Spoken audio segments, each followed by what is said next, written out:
recording. I don't know if y'all can hear my clap, but I'm gonna go in like 3, 2, 1. Did not hear the clap. Clap. I did not hear it. Yo, what is up, guys? And welcome to the final Oh shit. Thunder podcast about Xenoblade Chronicles 3. Hopefully. At least the trilogy. The trilogy. This is the Hopefully. end of an era.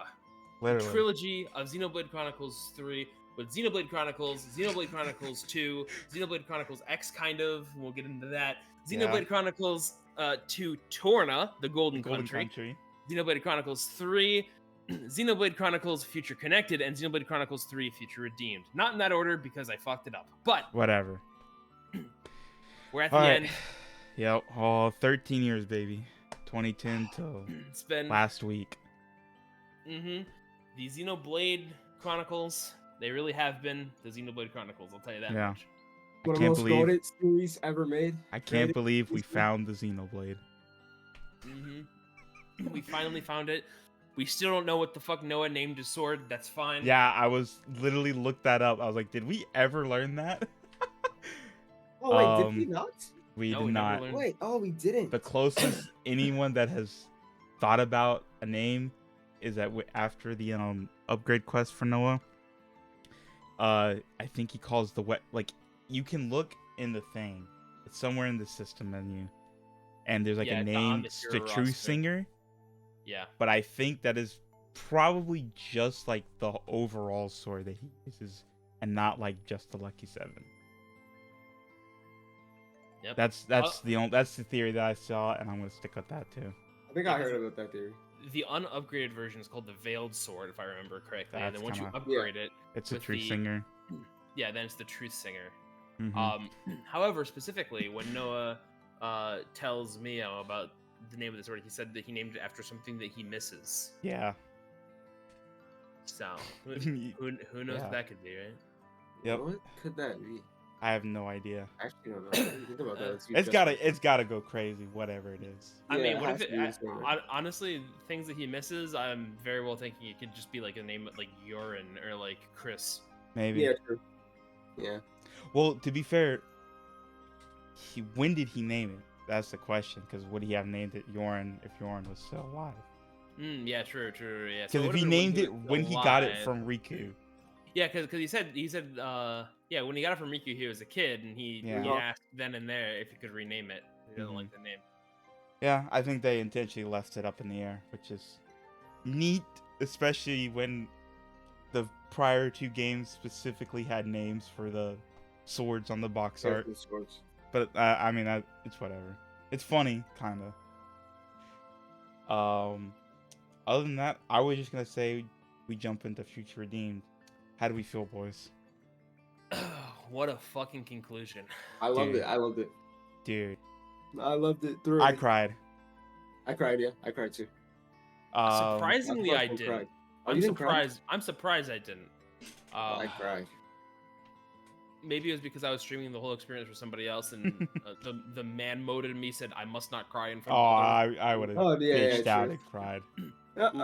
Ooga booga man mode must not cry. I don't know, but I did not. Surprisingly, when those 2 were walking in and giving up their lives, I was like, oh yeah. fuck you. We'll Like, just yeah, take- they didn't die, but still.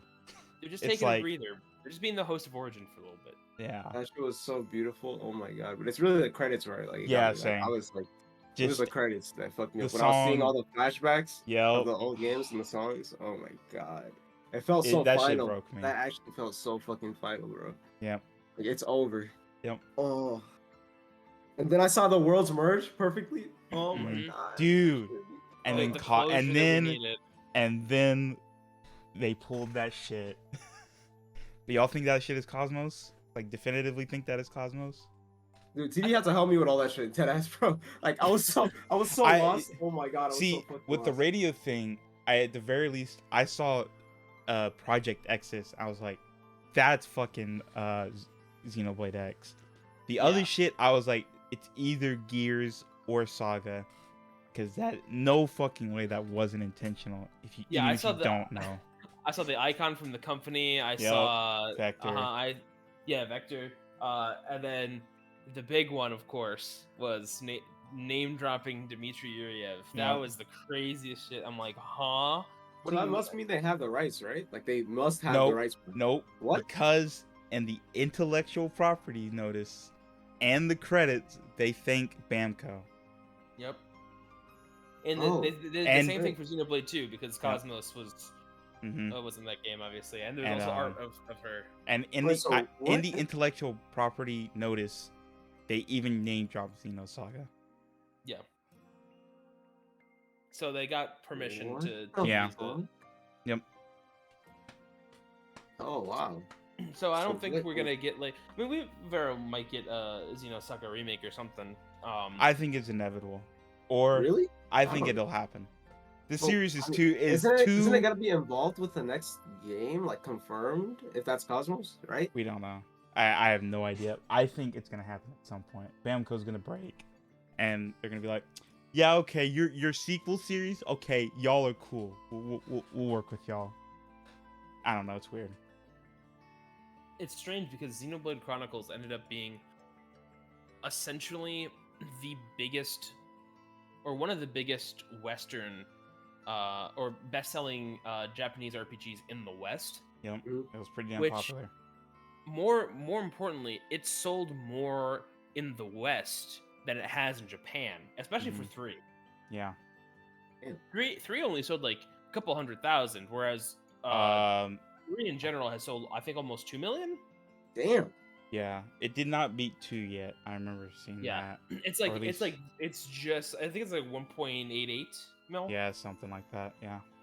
Which for that game is really good. Well, it's the Yes. fastest selling Xenoblade game. Also, people just Um, talk about it. It's Mhm. in Yeah. Smash. It's a Nintendo RPG. Like, it's popular, even if like it's not Pokemon numbers, but like it's still Yeah, no. popular as fuck. It's not Final Fantasy either. Right. But like people talk about it. People Mhm. know the story now. People know Shulk, the fucking Aegises, and now it's 3 is pretty well talked about. So I think it's gonna lead to something. Yeah, especially with the how much people have freaked out online over the new older versions of Shulk and Rex, Yeah, Yeah, that's absolutely, big. especially that. That's just everywhere. which we should get into. Yeah. The characters from Future Redeemed. Let's start with Matthew. What are you guys' thoughts on the protagonist, the great grandson of N and M, Yeah. or one of the more original versions of Noah and Mio? What are you guys' thoughts on Matthew as a protagonist? He's awesome. So He's rough. so- He's so fucking rough. He's such a breath of fresh air compared to like Shulk and especially Noah are like kind of bleeding hearts, and then Rex is like a goofball, but like he's a charmer, and then Matthew is just a wild card. He's kind of awesome. No, I And- think he's actually so sick. He, I really liked him. if he had a full-fledged game, he'd be I love his he'd be super energy, popular. bro. He'd end up being I super love his popular. energy. Yeah. It's similar in the boat that so far both of the Xenoblade side games from DLC have had really, really good protagonists. Yeah. Like Oh, yeah, I Laura and forgot. Jin Yeah. from Torna, Mhm. absolutely fantastic. Yeah. Laura notably got shafted in the ending cutscene. If you noticed, her weapon was not in the background. They did not show anything about. Oh, about really? Torna. Yeah, I noticed. Yeah. Yeah. But also, like I mean, her story is not important to the lore of the Yeah. series. It's important to the lore of Xenoblade 2. right. But yeah, Matthew as a character is so good because He's he awesome. has him being for one thing, a grown adult. Right. that- Yes, that helps. Yeah. That helps so much. We'd never directly given his age because notably, we never get any of the characters' ages in this. Yeah. Mhm. He's a Aside dumbass, but from- he's so much more mature than the other 3. Yeah, he's a hot-headed dumbass, but he's not. Yeah, he's That not much of a he's not hot-headed stupid. And he's not He's- a, I wouldn't say he's stupid. Not yeah, not no. stupid. He's got a lot of energy. Yeah, he's a little slow on the uptake sometimes. Yeah, he's just passionate, especially when it came to I was about to say. Niall. He gives me Lan's energy. Yeah, We're in- definitely. He has an edge we're to in- him. Yeah, wherein Lands and Matthew aren't necessarily the types of characters uh where you call them too hot-headed. Like they will lash out, but they're not going to do something entirely reckless Yeah. just for the Yeah. sake of it. Mhm. And I find that that's in stark contrast to Rex and Xenoblade 2. Definitely, yeah. Whereas that's one of his core traits in that game, and that's why he loses so much in that game. People comparing I've always saw this like Xenoblade 1 is whatchamacallit is definitely akin to a 90s anime where 2, especially when it comes to like Shulk and then Rex on this one, Rex is closer to a mid 2010s anime protag. And that's definitely true because Rex reminds me so much, like his mannerisms of being like a kind of emotionally immature reminds me so much of like every shonen. Like fucking Naruto and Ichigo, dude. I could get into that, but yeah, like he definitely follows that kind of a character, which is, I mean, intentional, and that's fine. And notably, it's because his character and he's also the the entire youngest. point of him, was that is a coming of age story. Yeah, Yeah, definitely. With it, which is also very much follows the shonen archetype. Yeah, absolutely. For a lot of the time. But yeah, so Matthew, really good. I was not expecting him to be as He's as capable reasonable. too. Yeah, when I first saw him, I thought he was kind of going to be like a more of a hothead than he was. But he acts a bit dumb, as in like his personality. He's a bit slow. Like I remember sometimes he's just like whatever, man. Like I'm just doing whatever. It's Ouroboros. It's fine. Whatever. And just the kill Mobius. relationship he has with A leads you to believe more of that. But like he's definitely more capable, especially emotionally, and or like mature wise, and like just like all the other protagonists, they have to really build their way out throughout the story. Matthew, he's already there, really. Yeah, he does a lot throughout the story to kind of solidify his character compared to what almost like the banter version of him and and A would lead you to believe. Yeah. Which I quite like him. Yeah, well, he's awesome. I like him a lot. Yeah. I didn't use him in combat like ever, but I did like him a lot. I sure didn't. I gave him a break. He's kind of boring. I switched to Shulk. If I'm being honest, he's just a boring version of martial artist from the base game. And it's entirely because of his talent art. I think if you just gave him, I love the way it looks, but you're right. Oh yeah, I absolutely. The way his talent art looks though, it's so fucking. If it was just like base game martial artist talent art, I would have loved him because he's the exact same. Artist is cracked. I love that class because it's he's super art spammy.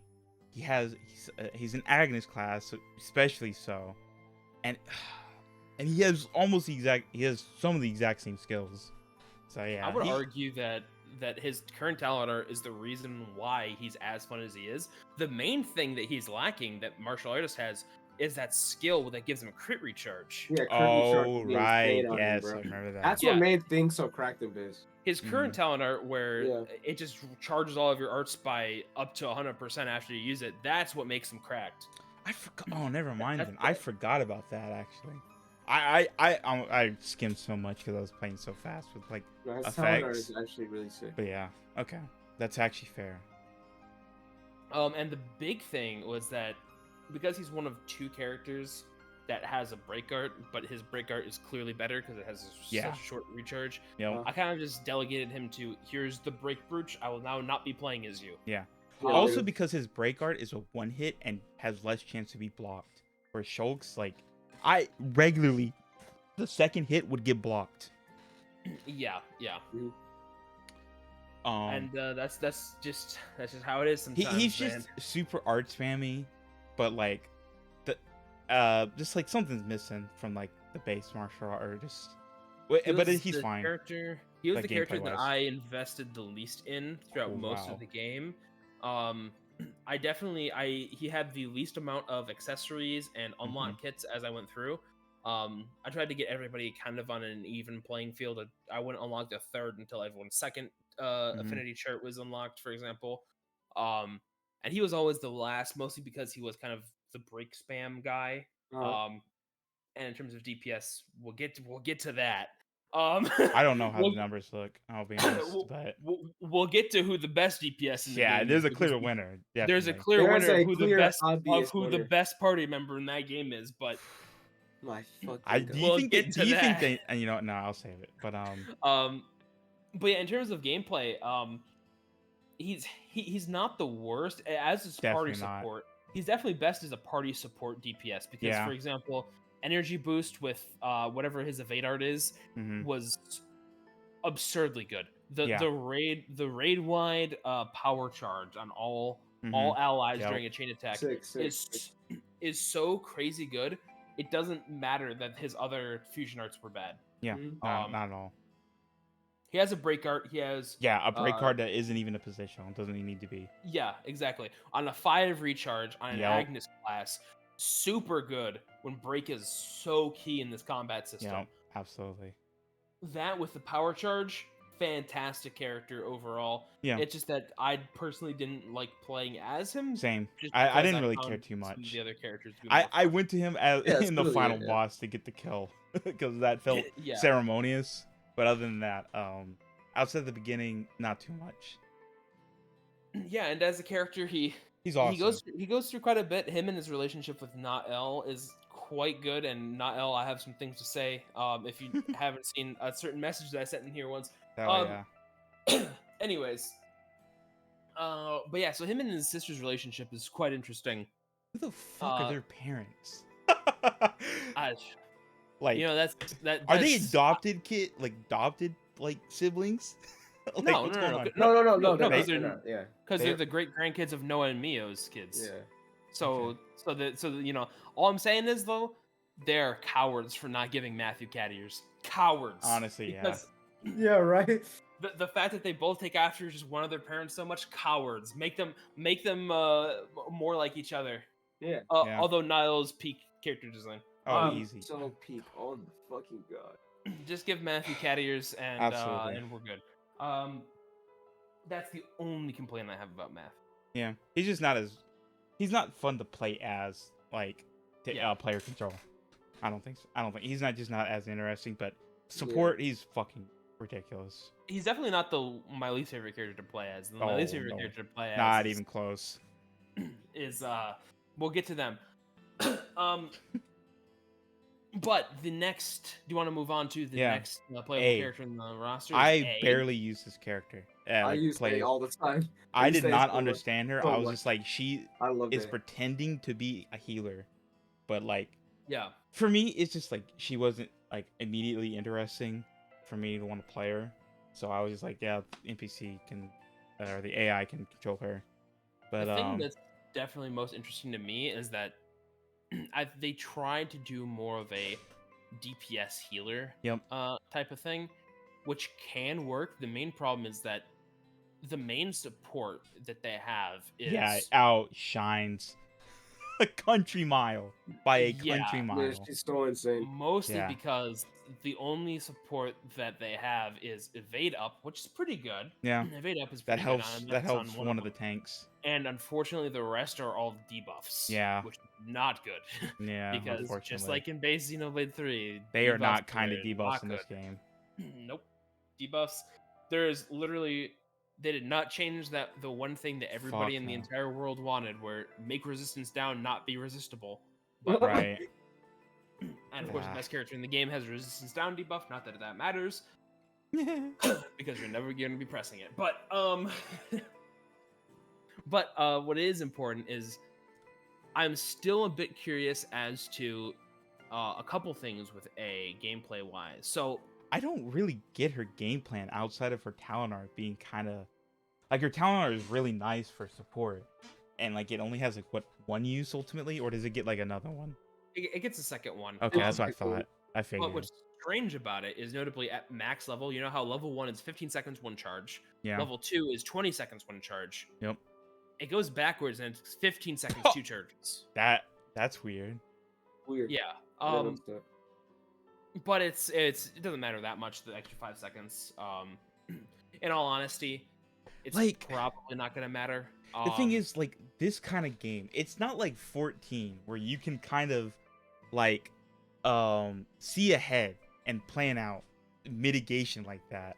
That's what I Yeah. don't like about in this kind of game, because obviously a lot of stuff is random, and like even if it wouldn't be random, telegraphing like when enemies are going to use arts or attacks is not clear enough to want to like, or to be able to use something as good as that. It's good as Yeah. hell on paper. I does the AI even use it at all? Yeah, the AI will Yeah. only use it once people start dying and Oh, multiple fuck that, multiple allies are at low HP, which I think is That's like nice. probably fine. Yeah. The big thing is with a talent art like that, there has to be some sort of limit on it, right? Yeah, Because absolutely. otherwise, the entire game plan would be We okay, get get as much Lucky recharge. 7 passing. Yeah, exactly. Yeah. We'd get invincible buff stacking in forever, just like with Signifer. Like, yeah, they obviously didn't want to do that, so they said, okay, twice a battle at most. Yeah. But the big thing is that in this game, dying does not matter. Not at all. At all. Does not matter even Yeah. in the slightest, especially when you have two healers. And let's be completely honest here: if you were not rocking the gem on boost both of revival your speed? healers to boost revival, well, I did revival HP on A. Well, I did both on A actually. Because the other stuff didn't really matter for A. Yeah. So that was the main thing that I did. However, notably, and this is something that A is actually really good at, is I believe A has the second strongest chain finisher in the Oh, entire wow. game. I did not expect that. I could Yeah. see it in chain attacks. And so what I ended up doing was my build for A was, so obviously they have the skill, the passive skill that is the ether version of Ultimate Qigong, which Oh, does she? I lowers, actually did not notice that. yeah, That's where ridiculous. enemy ether defense is lowered by, I believe it's 40% at max level. Is it percentage it's 40. points or percentage? It's percentage points. Just Okay. it's the exact same effect. Okay.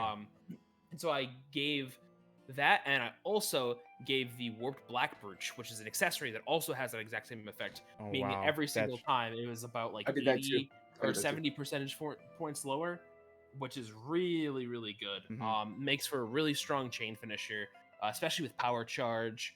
And if you need, I gave A, I believe, a chain finisher, one of the ones that increases critical bonus.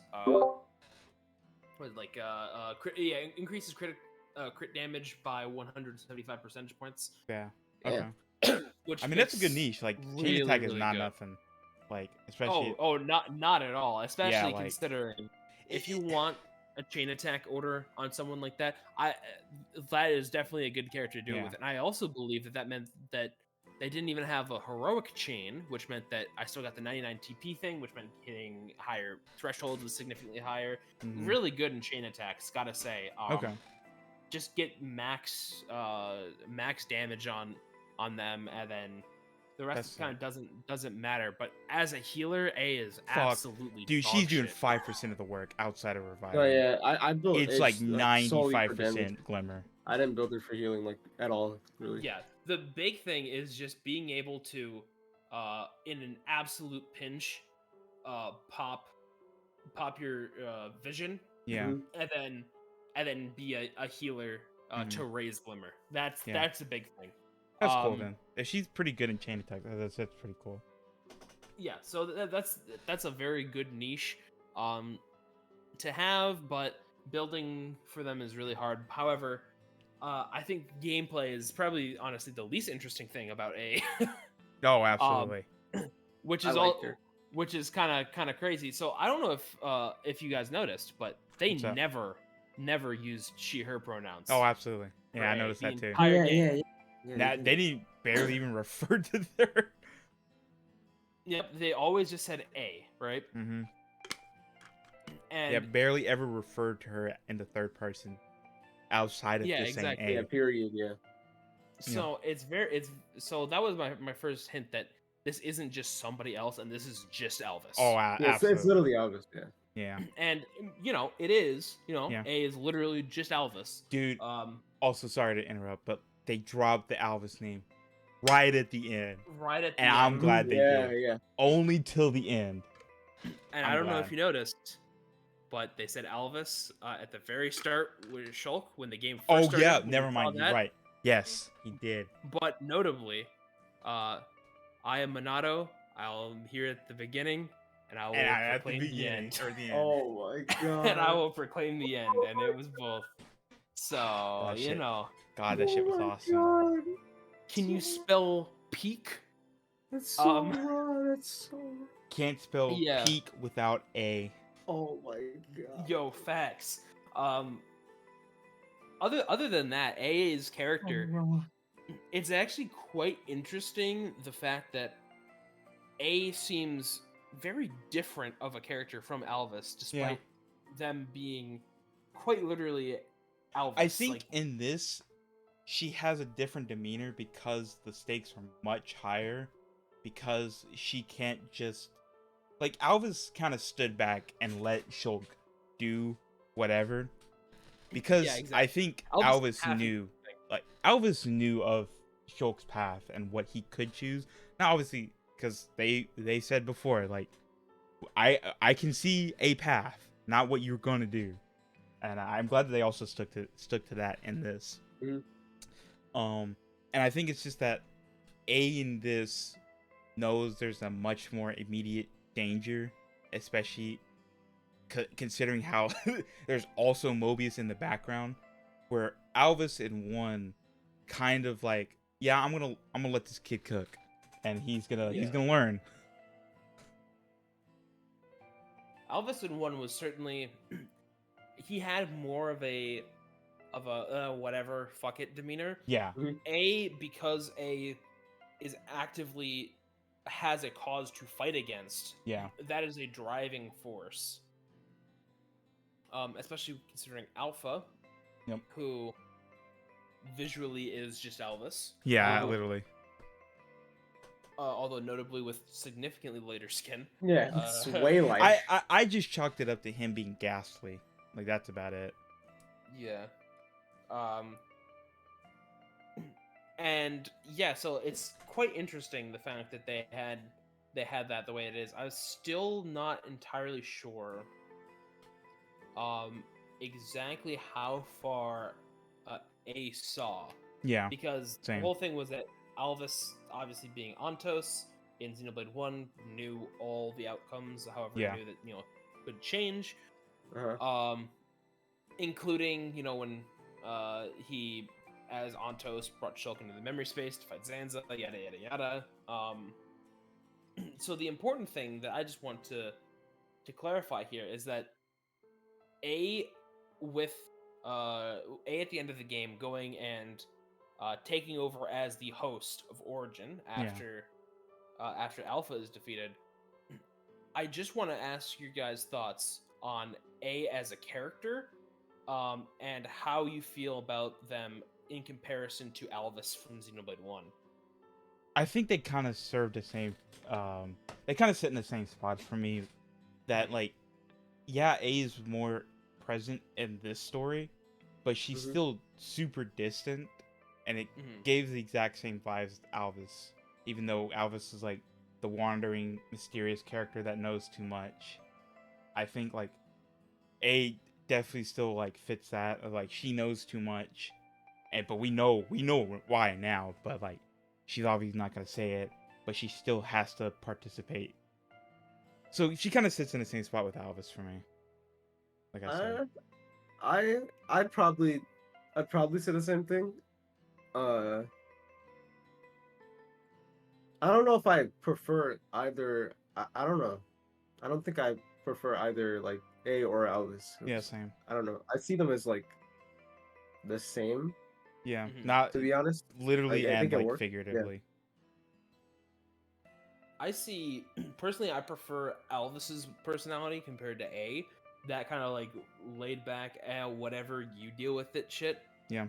Like you're like, I don't know if you remember when Shulk gets Minato Purge in Magna Forest in Xenoblade 1, how Alvis just kind of takes the Minato, does it, Yeah. and then quite literally after showing Shulk how to do it, just tosses it back Yeah, I remember casually that. at him. Like, That was "Here actually you so go." sick. It Oh was. my god, you brought back the fucking rawest memory. That Yeah, was so exactly. cool experiencing that shit. That's the memory I- I think of Alvis as the most from 1.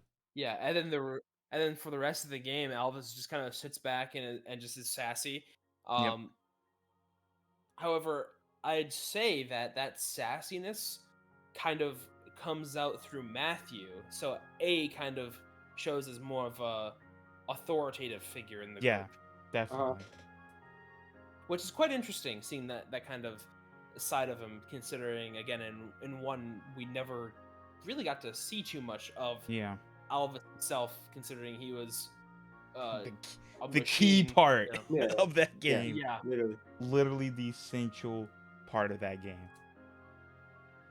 The main character, basically, Damn of near. Xenoblade 1. The main gear. Definitely. And honestly, to this whole fucking conflict. This whole saga. Yeah, the entire trilogy kind of Yeah. goes Why lands Antos on is him. directly in it. And also, I want to ask, how fucking BTFO are the Alvis Antos deniers? Oh my god, get fucked. Oh, bro. yeah. Dude, What? I literally found out that was even like a big thing. Like when I was like on like the speculation up it was after the Wait, trailer. I was what looking did up, people like, not people's thoughts and think stuff. he's I didn't Antos? even know that. Yeah, I didn't even know that was a thing. Like what? People were, Ow. people were like, "Oh, there's no way. It's just an Easter egg in Definitive Edition when he." Oh, got I do no. remember that. No, I do Fuck. remember that. What? I do That's remember that. There were insane. tweakers. Yeah, I was He's always the like, what? Monado, No, bro. yeah, okay, yeah, He no, I literally do remember that. That's so stupid. He Yep. literally And they got- explains I he remember is the that. Monado at the end of 1 when Shulk becomes a god. He explains it to him. And like He says, "Oh, he's just a different supercomputer." Xenoblade 2 What? doesn't explain that. It's fine. It's Oh. he's not on. That's It's not, that's it makes dumb. sense. I do remember that. I think they're Oh pretty my deliberate God, in so these in stupid. this fucking franchise. Yeah, So yeah. stupid. But so Antos deniers got BTFO in a Yeah, way that what? nobody else in the world has. I haven't heard a single person say Yeah, shit about literally. it since. You Get can't. fucked. Yeah, get fucked. I didn't even know Uh, you existed, but get fucked. But if anyone else have anything else to say on A before we move on to the next character, A is gorgeous, but yeah, we can go. Oh, through it. absolutely. She is. all right. So then the next character is Nicole, a character that personally I didn't play as a single time. Not I a never single played time. as him. I never played. as Never him. got past his first Never, I'm not tier. gonna lie. Never invested in him. Except for that one, the fighting your parents part. But, like, Yeah, I I played no, as not Glimmer. even that. I Me play- neither. I Oh, played I as did. Glimmer. No, I dude, I did started as Glimmer. Nicole and I was like, wait, fuck, I can't do this. And then I just went to, I played as Glimmer and it was like, wait. Yeah, Yep. no. He. He's Gameplay wise, not- he he's- just he's not sucks. bad. I don't know, man. The He- players. That's just not my type of character. That's just not my type of character. Me I neither. think. Not at all. Yeah, he, that- he that plays class. he plays kind of similarly to Ryan, where he has a lot of AoE. The big Mhm. problem is that he's missing like that one really really strong art that helps him keep aggro. Yeah. Whereas Ryan had sword drive. That shit Right. was quite literally the strongest. You art draw in the aggro entire from game. Ryan, you're fucking up. Yeah. Your Yeah, Ryan is exactly. dead. And Nicole's key is definitely AoE. He has like Yeah. he has like 4 AoE arts or something crazy. So much AoE. Really good at getting groups of enemies or attacking groups of enemies. But Just he not kind of strong brings enough. out the key problem with this game in general, which is that the tanks are not very good. They're dog shit. Seriously, If- bro. Besides, Seriously. besides the actual dodge Oh, tanks, they are fucking hate it. I dog actually hate it. shit in comparison to fucking what they annoying. need to be doing. Yeah, and that's Like- kind of indicative of Xenoblade Chronicles 3, the base game as Yeah, well. same. Yeah, Yeah, that was Warriors, literally that's what I was Warriors. referring to. Like, you have Zephyr and Lone Yeah, Exile. or- Those are your only. Like, if you're serious, those are your only fucking tanks. You can maybe get away with Guardian Commander, I think, but nah. Like, Lone Exile Which and is Zephyr are crazy the only because- ones. Which is crazy because as the game has come along, the quote unquote meta of 3 is to use no dodge tanks because dodge tanks are fucking awful against any and all super bosses. Oh yeah, because, I can imagine. yeah, because dodge tanking the agility stat It's just not is- good enough in this it's game. terrible. It's so bad because every single high level enemy has too high dexterity for the agility stat to matter, so you Mhm. have to do forced evasion. Whereas face tanks are actually the best. If you can get aggro and keep aggro, Yeah, but the um, problem is, yeah. But there's plenty of strategies that involve oh yeah, there's getting plenty. getting peak damage reduction to effectively become invincible. Like you can have you can make it to be where your blocking percentage is like 75% every damage Mhm. reduction every time you block with 100% block rate, and also like for example heavy guard stance art which reduces damage taken by another like 30%, and then the shield belt which reduces damage taken by 50%, but also reducing your damage dealt. So there's all this stuff that you can do, so many different strategies, but the peak strategy of Xenoblade 3, and quite honestly, if you could change classes in I know Future exactly Redeemed, what this one is. is no tank at all. Yep. Yeah, but I was mhm. gonna say, yeah, Yeah, it was I read no Signifier, tank at all. Yeah. fucking, and then like, what I don't know what the accessory is called, but like, boost recharge speed when no Yep. defender is being you attacked. you run the Guardian Commander Master Skill, and What you is that? run Defender's Pride, I think? Defender or Protector's Pride. Protector's Pride, Mhm. yeah. Increases, I think it's 50 or 60% recharge speed whenever a non-defender is being targeted. Insane. And then That's also what- run the epic rarity fraternal badge for that same Yeah. effect. Mhm. Yep. Yep, Mhm. I've seen that a lot. And That's how I beat like all the like hardest difficulty challenges. It's Yep. fun. I like it. and then with It's buff stacking, hilarious. and you have like a couple healers just to get as many buffs and get lots of raising, all that kind of stuff. Man, And it's strangely just, enough, that same kind of gameplay ends up happening in Xenoblade Chronicles imagine, 3 yeah. Future Redeemed on accident. But anyways, we moved away from The only thing I'm Nico gonna itself and say talking is about like tanks. about the tanks is like there's only 5 for a reason. That's all I'm gonna say. And I don't know. 6 with I don't. DLC. Is there 6? What's one on right? Oh, The Soul Hacker. Nipponic Champion. Well, Oh Nipponic fuck! I Champion. forgot Nipponic about that. Champion, one. Nipponic Champion. I didn't even know that Yeah. was a tank. There's literally no Soul Hacker builds that use tank, by the way. Oh, that's funny. I don't remember how tanks were in 2 because it's been so long for me.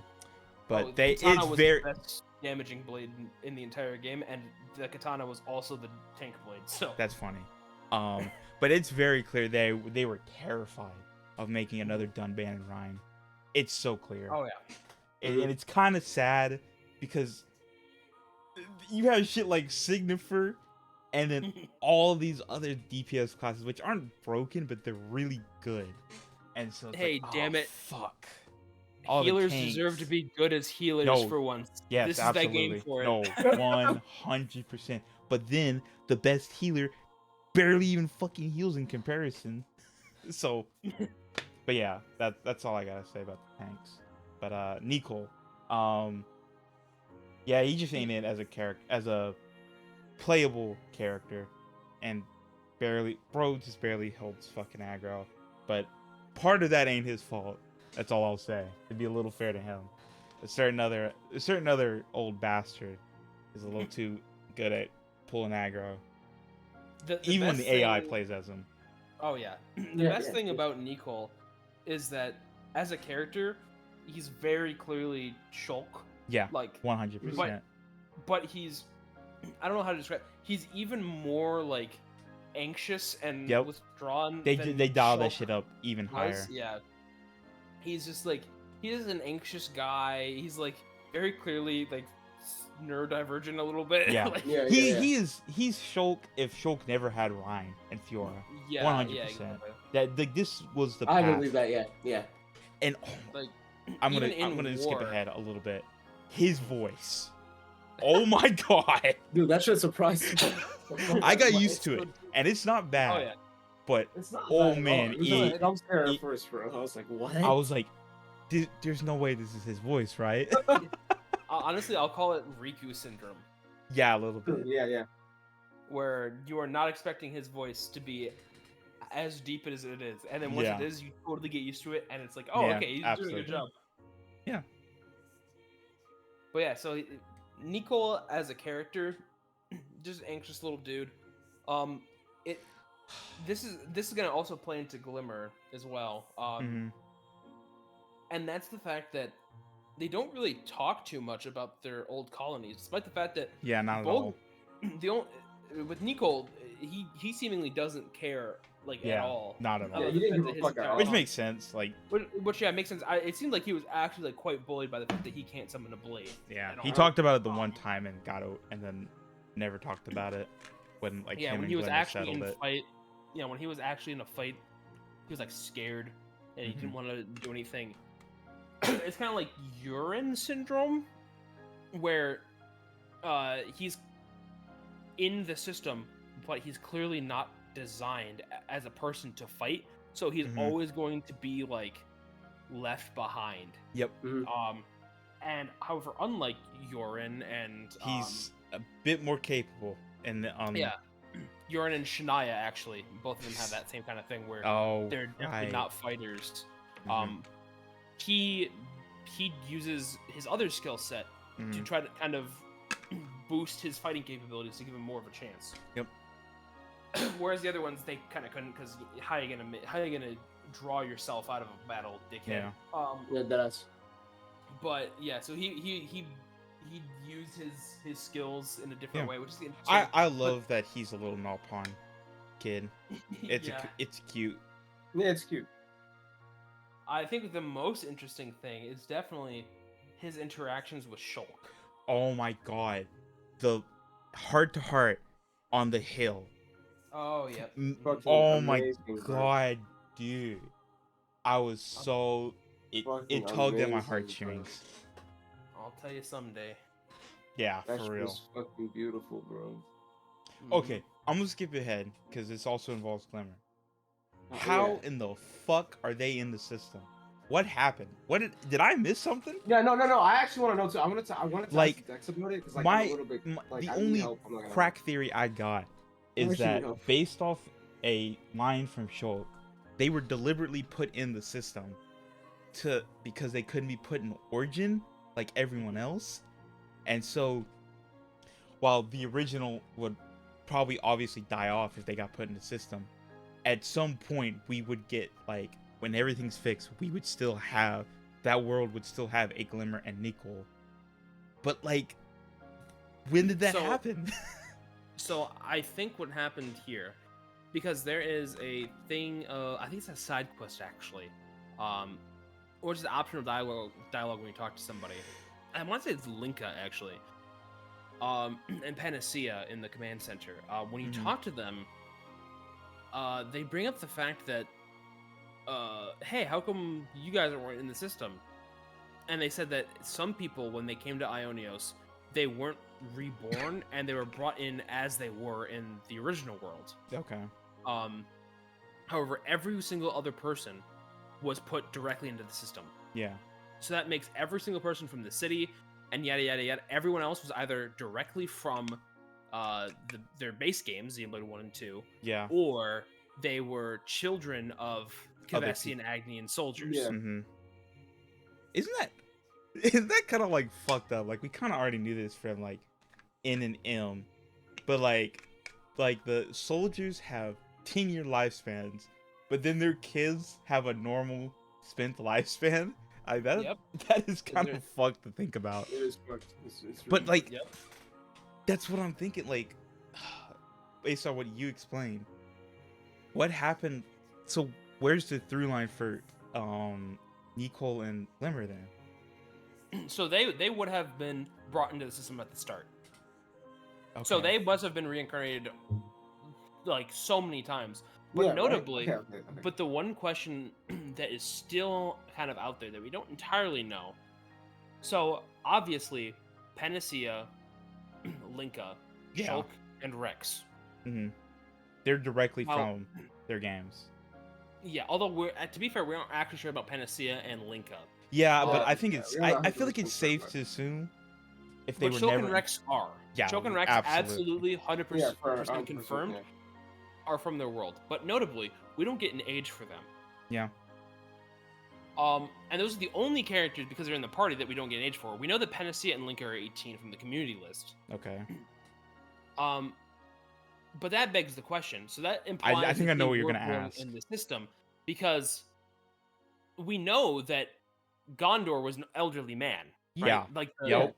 grandfather Gondor. So that would imply that anyone who's brought into the system either doesn't age or does so at a or Very slow rate. ages differently, or they were brought like plucked at a specific point in already into Ionios. Yep. Because Shulk and Rex, them being where they are, clearly like middle-aged men at this point, getting older. That implies that they would have been there, if they were there from the beginning for God, At least probably 100. At least 100. Probably Bare minimum. No, yeah, no. Likely Actually, even it'd be more. much longer. It's no, more than it's 100, right? yeah, no, Yeah, because I'm only thinking of other the Gondors. versions, because other versions of Noah and Yeah. Mio have But been doing that it for had generations. It's had to have been cities centuries. cities have existed beforehand. There's so many stuff. So that tells me that they have been that the people plucked directly from there don't age. That's what Yeah, I'm I thinking. guess too. so. I'm going with they don't age. Yeah. That's what I. Or They they, plucked like- at that time and they stay at that time. Like Yeah, physically. that's what I assume. Also, the reason why I say that is because of Riku. Yeah, Riku Yeah. is also like a clear Yep. like what the fuck. Very. all the- He's very. like, I think he's very clearly from One's World. Yeah. They don't outright say that. Yeah, they but do I think who it's- his dad is. I think so. you can do that through line for him. Yeah. So- The thing about Riku. Okay. So, What about Melia and Dia? Like, obviously they have extended lives, but like, are they aging at all? I don't think so because Melia would be dead. She would have already been past her lifespan of the Hyantia. Yeah, Hyantia only lived like 400 years. Oh, I thought it was like at least 1,000, but never mind then. No.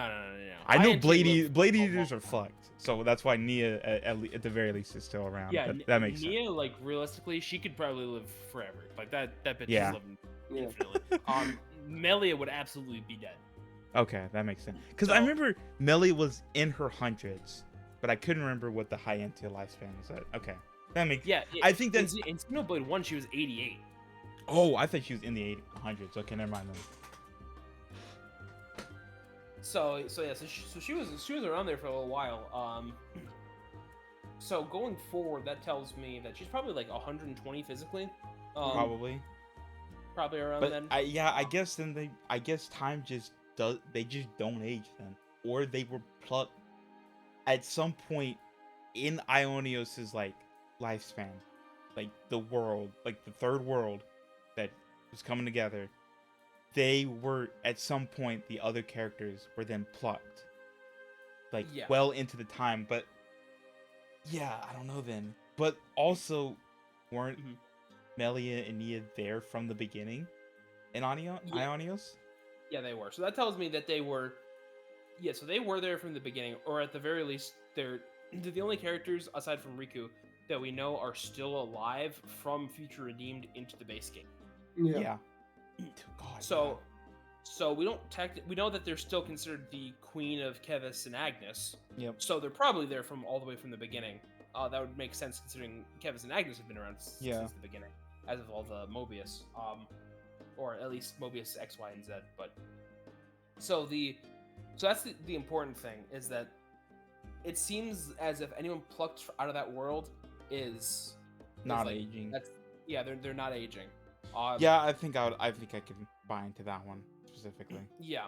Mhm. And the fact that Panacea and Linka have ages set and they're both 18 tells me that their parents are probably had them in that world. Probably, yeah. Hmm. I think that's pretty deliberate then. If they list their ages but not Shulk and Rex. Well, it's more so that their ages are because they're part of the community and Yeah, no, none of I them know are what you mean, but right like I think they let us But see Riku's- those. yeah, and Riku's is question mark. Yeah, they I don't think- say his age at all.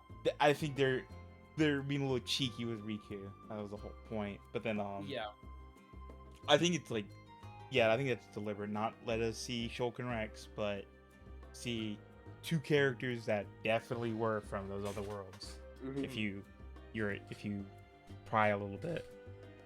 okay. Is there anything else we need to say about Nicole? We got completely Yeah, I off track because Yeah, it's but I really just not want to get much into to that. Yeah. There's really not too much to say because he is more or less a vehicle for Shulk to be a father figure to and show Mhm. how he's evolved. Yeah.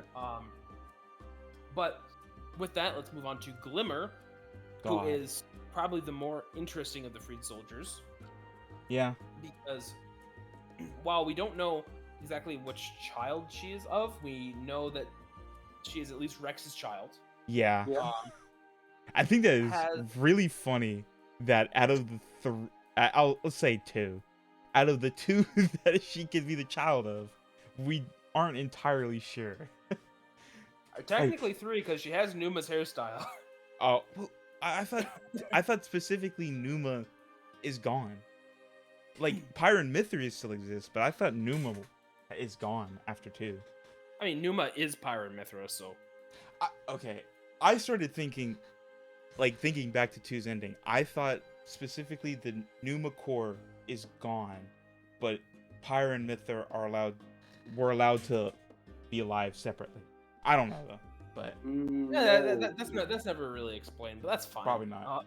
But they are I don't- different. There are different people now, though. So, Yeah, I didn't think the core was gone though. But what is interesting is Glimmer visually being more Pyra with the red hair. Yeah. Has gold eyes, so like takes that kind of from Rex, and notably has Mithra's kind of I wouldn't even say it's like Xenoblade 2 Mithra. I'd say it's like Torna Mithra. Yeah, it's Yeah. Torna Mithras. Like Absolutely. when she was like more Yeah, when she was You even know, more like- teenagery, yeah, super teenagery. Kind of like where she's like, oh my god, whatever. yeah, God. yeah. absolutely. Yeah. Like I don't even care. Yeah, that did she type have of the exact? fucking- Did she yeah, have the same yeah, voice shit. actress as Pyra and Mithra? No. In the Japanese Right? dub, she does. Okay, that makes sense. In the She Japanese sounds- dub, It she sounds does. In just like Sky Bennett. English, it's Just George, like her. Georgia Sadler, I think, voices her in Yeah, I think that's her name. Okay. in the Future Redeemed. Sky Bennett did not redeem the role. Okay. Gotcha. But the thing is that I don't know how much of that is is intentional and how much of that isn't, yeah. Yeah, she sounded because pretty she damn clearly sounds very similar, Yeah. Super similar. but Yeah, super Yeah. similar. but also different enough to where I could tell it wasn't Sky Bennett. Okay. And I'm questioning how much of that is an intentional choice to make them sound similar, and how much of that is because they did in fact recast Al Weaver Yeah. as Rex to Fergus O'Donnell. Mm. I'm wondering how much of that is because of the backlash of the English dub of Xenoblade 2. Yeah. That's a good question. I think that might mean- have played a part in it. Yeah, I wouldn't. I doubt think it definitely did. Like, no, I feel like it definitely did. Because look at how. I don't know. I feel like it definitely did. Because. Yeah, I wouldn't doubt it at all. Although which is a notably, shame. Nia reprised her role, or Catherine.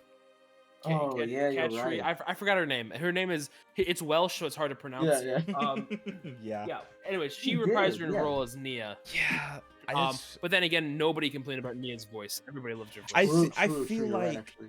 I feel like if that was the intention, they were like, oh fuck, no one liked that dub. Okay, because obviously Nia is still pretty close to her age from when she was in 2 because Blade Eater shit. Glimmer's obviously a different person, and Rex is much older, so he would sound different anyways. I think they were like, okay, we can't change Nia because she's already a little too similar. Like, probably sounds pretty similar to what she would in 2.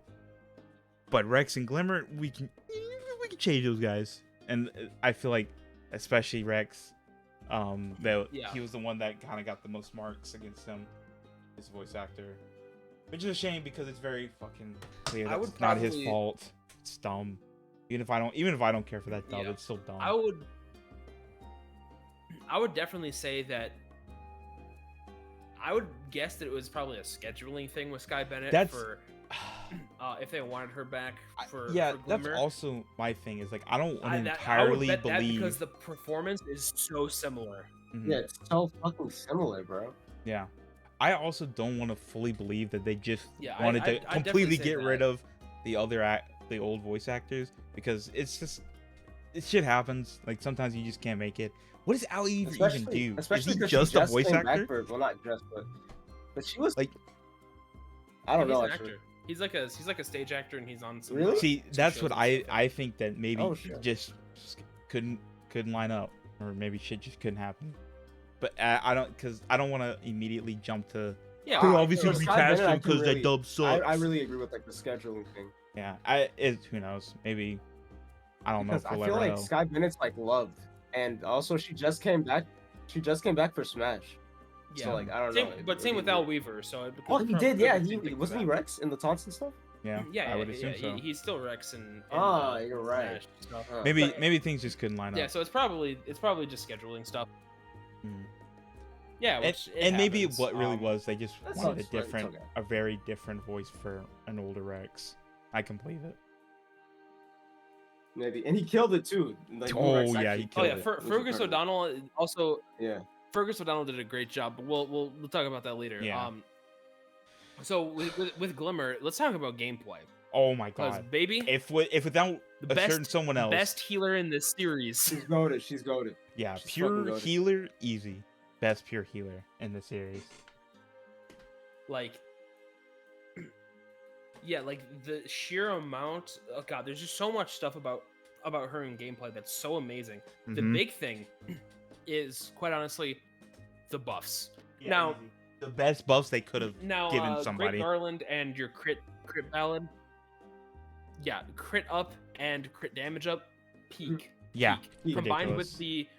with the Signifer / Life Sage ability, where every single art you do a percentage of your healing power to the entire Mhm. party. Yep. Absurd. Combined with that one art, which was healing license in the original game, that increases your healing magic potency Mhm. by Yep. 30%. Just Absurd. gave everything With the to her. strongest healing art in the game. Yeah, exactly. But the reason why is because they knew that A was not a good healer. Yeah, no, Yeah, she's not really. they a knew what healer, they were like, doing. it's They just, like- they knew they wanted a I knew, yeah, hybrid, yeah. I knew and then it they was were fine. like, "Oh fuck, let's just She's like- crack this one out." Yeah, exactly. So that's why She's absurd, ridiculous. Needed in every single if you aren't running the thing that gives you crit damage and crit up to the entire party you're griefing. Yep. Yeah, that was that a Unity skill? Yeah. Yeah, Or yeah, it was Ouroboros fusion art, whatever. Yeah, yeah, that thing. Hmm. Yeah. It was absurdly good. Absurdly good. Yeah. Best healer in the series. I'd Second say. best I'd say it's character better in than Signifer because- Future Redeem, easy, like gameplay Oh, wise, easily. easily. Easily. You could not have this gameplay system Without her. Glimmer Yeah, without being as good as she is. Yeah, exactly. Ridiculous. She is a core component of the entire combat system. I would actually argue that. I would argue that Matthew is right under her because Matthew obviously. Yeah, Breaking he has is a lot of good support. peak. Yeah. Yeah. But the top two were very set in stone. Yeah, easy. Glimmer is very clearly the second best character in the Mhm. in the game by Mhm. far. By far, it's not even close. Yeah, It's it's ridiculous. Glimmer, honestly amazing, fantastic support. That skill that by default, just by having her, raises the revive speed by 30%. Yeah, no, that's it ridiculous. stacks with the gem. It stacks additively Crazy. with the gem. So Oh, crazy. additively, that's ridiculous. Yeah, additively. So it's like 30% speed with her, then you add that up, so it's like 60% 60, yeah. with It's crazy. That's crazy. like 60% revive speed, and then if you have It's both healers entirely doing why it, it's like- deaths don't matter. it's absurd. Unless Yeah, everyone is dying all at once, single deaths Mhm. don't matter. So what I did was I just rocked devotional bracelet or devotional necklace, whichever thing it is that gives you all of your arts back after you raise somebody. Hmm. So, and as long as you have the gem on that increases healing HP, or like the HP when you raise somebody, they'll get raised with like half HP. And You they're get all of full. your arts back. You just Instantly. you press heal aria or whatever the hell it is, Yep. and just boom, look at that. Okay, whole party's topped off, just Yep. like that. All right, done. Crazy. It's ridiculous. So Such a sick healer. she's absurd. I gave her. Strangely enough, I actually saw the Enel video, and he ran the exact same build that I did. And I was Probably, like, I yep, believe you it. probably do it. Mhm. Because I had her linked with Rex. Same. Mostly because that Unity Yup, skill that- is fucking that- absurd, we'll get to bro. that- That Unity skill is unique- insane, bro. Yep, it's ridiculous. That's Yeah, the unity easily the skill is best one. absurd. And so what I did was I gave her that manual where on completion bonus gives lowers enemies' physical defense by 75 percentage points during the chain God, attack. yo. Mhm. I Mhm. think I gave that to her too. I can't remember. Yeah, it's so good. Like you need to have It's it on some ridiculous. character. There's like Somebody a had to have it. there- Yeah, I know somebody had it. I also didn't mention this, but I give the increase chain attack gauge and give power charge to all allies. I give that to Nicole, just Mhm. because. Yeah, same to make his shit useful. Honestly. Yeah, exactly. Yeah. Honestly, yeah. Because he doesn't do a lot of damage in chain attacks either. But Glimmer damage is fucking horrible. Worst character abs- damage wise in the entire game by far. But that Mhm. does not matter Literally matter, doesn't dude. matter. when your RDPS effectively is so good. Yeah.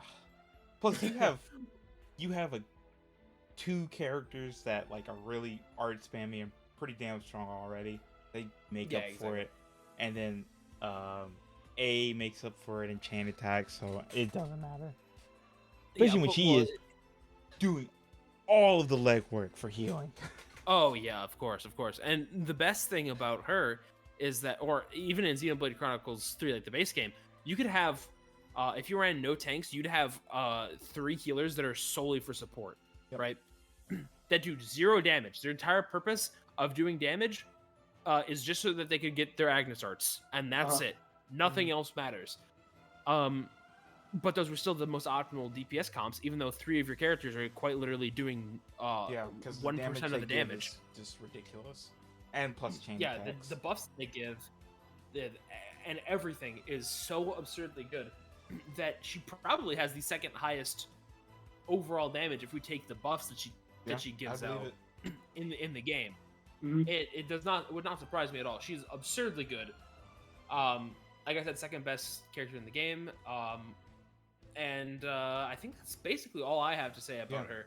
They made other they than the- made other than the Signifer fact without that- the random buffs. Like they gave set Yeah, I know, right? buffs to give to people, and they're like, okay, here's Signifer. But except It's like, give her actually good healing power instead of just Yeah, just really. purely balls.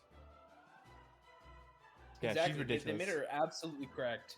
And other than that, the one thing that she has with Rex is really, really good. Oh, yeah, 'cause it's really serves- in the story, she serves a very similar purpose to Nicole. Yeah. However, a bit more because she has more of a purpose with her living for homecoming, doing all that, Yeah, and then getting her entire world thrown apart, and actively going against and all this stuff. So she has a lot more going on than Nicole. Although I actively did not like her character for a while because, Same, I'll be honest. but that's clearly intentional, much like with Torna and Mithra and Torna. How very clearly designed to not little be shithead. liked. Yeah, little Yeah. bratty shithead. So that's Yeah. what's interesting about her. But does anyone else have anything else to say about Glimmer, Xenoblade Chronicles 3? Probably the best design. I'm gonna be upfront. Yeah, she looks really It's nice. ridiculous. Cute. Even for the other two protagonists, like it's insane. Per- Good ass design. Personally, I'm a Nile head, but I agree he's probably second. So The most Baby. disappointing one. I'm sorry. we're I gotta get moving that out. on to Shulk Xenoblade. Dude. in my opinion, the second most fun character to play as. in the Really? game, I thought he actually. was raw. I actually thought he was raw. I thought He's I raw, was not but feeling the big thing is that he is a tank, but he's the best tank in the game. Easy. He's easily the best tank in the game. Because he actually has two arts that help pull him in, to pull the enemies in much better than fucking Yeah. Nicole does. Literally has Yeah. target lock. Target lock. Unfortunately, it's Xenoblade Chronicles 3, so debuffs don't work. Oh wait, yeah, I forgot it's a resistance. Or it is a debuff. Yeah. So, yo, Dom, we're Dom, Thunder. you wanna No, get no, he spoiled can out stay. for Nope, ads, that's bro? a rule. You can come in and stay, but we're talking Xenoblade. he's about to get So- spoiled out his ass. So Shulk Xenoblade, great Hello. guy. I love the fact that Yeah. he more or less just became Dunban. Yeah, no, Um, that is Literally, cool. oh, it's so raw, bro. Like, not Even even the more or arm, less. even the arm, bro. Yeah, Yeah, the it's arm. ridiculous. He's Okay, he's I have using a question. all of his arts animations. I have a. What's up? I want to clarify. I have a clarifying question. Can he not use the Monado in his, the arm that he lost because the Monado can't be used by non-organic life forms like robots, and because he has a mechanical arm, is it he can't use that arm, or is it just because it's a bad arm in comparison to his left arm? It's just because it's a bad arm. It's a bad Okay. arm, yeah. I couldn't remember if that was a That's detail. replica. I knew Because like that's a replica, yeah. Oh, that's okay. Yeah, you're Yeah, it's not the actual thing.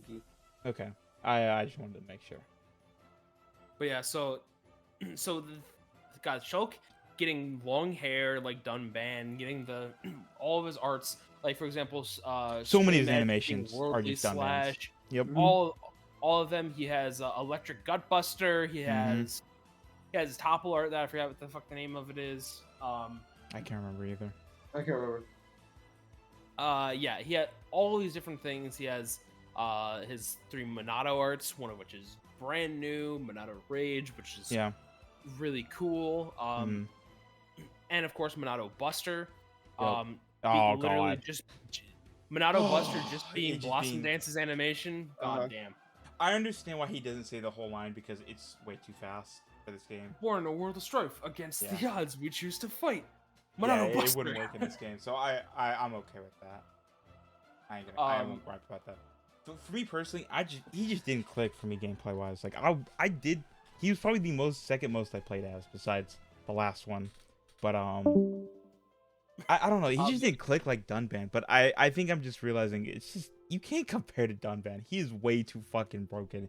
Even player control or AI in one. He's just way too strong. And so it's like Yeah, exactly. it's hard to And- compare. Or And also because he just doesn't act like a dodge tank in this game. yeah, in no, because No, he him not doesn't. having any evade Evade. arts. That's 8 arts. Like the only evade you can get is from A, right? Passing it, or is with the arts, well, because the big thing with Shulk is that he has a passive skill that makes it where 15% chance yeah for mechanical rhythm? for any art to be a guaranteed hit and also to evade all enemy attacks during it, Mhm. which means that it's pretty good. It's an okay art or Yeah. an okay skill. The biggest problem is that because it's not reliable, Yeah, you just it's kind of not have to reliable hope that enough. it happens. Mhm. He does. He And like agility isn't great. yeah. But he His does agility's not better. enough, and plus agility it just isn't as broken. Yeah, agility tanking is not nearly as good, especially not when you don't have. He has lone exile syndrome, which is you have good damage. You have, but the problem is that you have literally no evade on your kit. Yeah. So you're a quote unquote dodge tank, but you don't have that. But the big thing with Shulk is that he's a coincidental dodge tank. Yeah. He's not like the other dodge tanks in base game where he's relying on those evade skills. He is relying on occasionally getting those evades, but for the most part, he is supporting himself with armor veil because Monado Yeah. armor is still absurdly good. Yeah, he had so much fucking armor endgame. Yeah, Yeah, no, there's like so- he there's he so stayed many great alive. things. It's just yeah. Yeah, as survivability and team support, he is really good. Like he's Oh yeah. he's up there. He's probably the fourth the fourth on the list here. Yeah. Just because like what I would do is to get if I needed him to get aggro, in a fight I would do armor veil and heavy rush in order, or Monado armor and heavy rush in order to get power charge and armor veil on me. Mhm. Otherwise I would do slit edge with it with armor veil, Monado armor, in order to give raid wide armor veils to everybody. Mhm. How the hell do you get the awoken status? Like who passes that to him? Because he doesn't get it himself, right? He does not. But remember, after finishing a unity combo, any character that does is Oh. awake. Yeah, Oh, he I gets forgot about that. Okay, never mind then. Yeah. So his whole thing is that you want to use him in a unity combo, so that he gets awakening, so that he's even stronger after the unity combo to Yeah, continue okay. up damage with it. I thought he was like Guardian Commander for a bit, where his special gives Awaken. I was like, oh, fucking, what was the Heavy Rush? Oh, that shit's bust. Oh, wait, it doesn't. How do you get Awaken again? I was confused for a bit, but I forgot about the Unity does that. That's cool. Although that does unfortunately mean that if you're going with some of the better Unity skills, you wouldn't want to use it because, for example, I did Shulk and Nicole for I think I did too. for the Yeah, me too. reduced damage taken and increased healing received. Mhm. Which I found worked really well, but that also meant that I basically never got Awakening on him because why would I use a double tank one when I could use like literally any of the other ones that get better damage out of it? Yeah. So that I didn't use that, and that's a shame. I was kind of honestly hoping that one of his skills would be like Seraph, where after he takes enough damage, he gets Awakening. That would have been really That good. would've been sick. sick, That would've been yeah. cool as fuck too.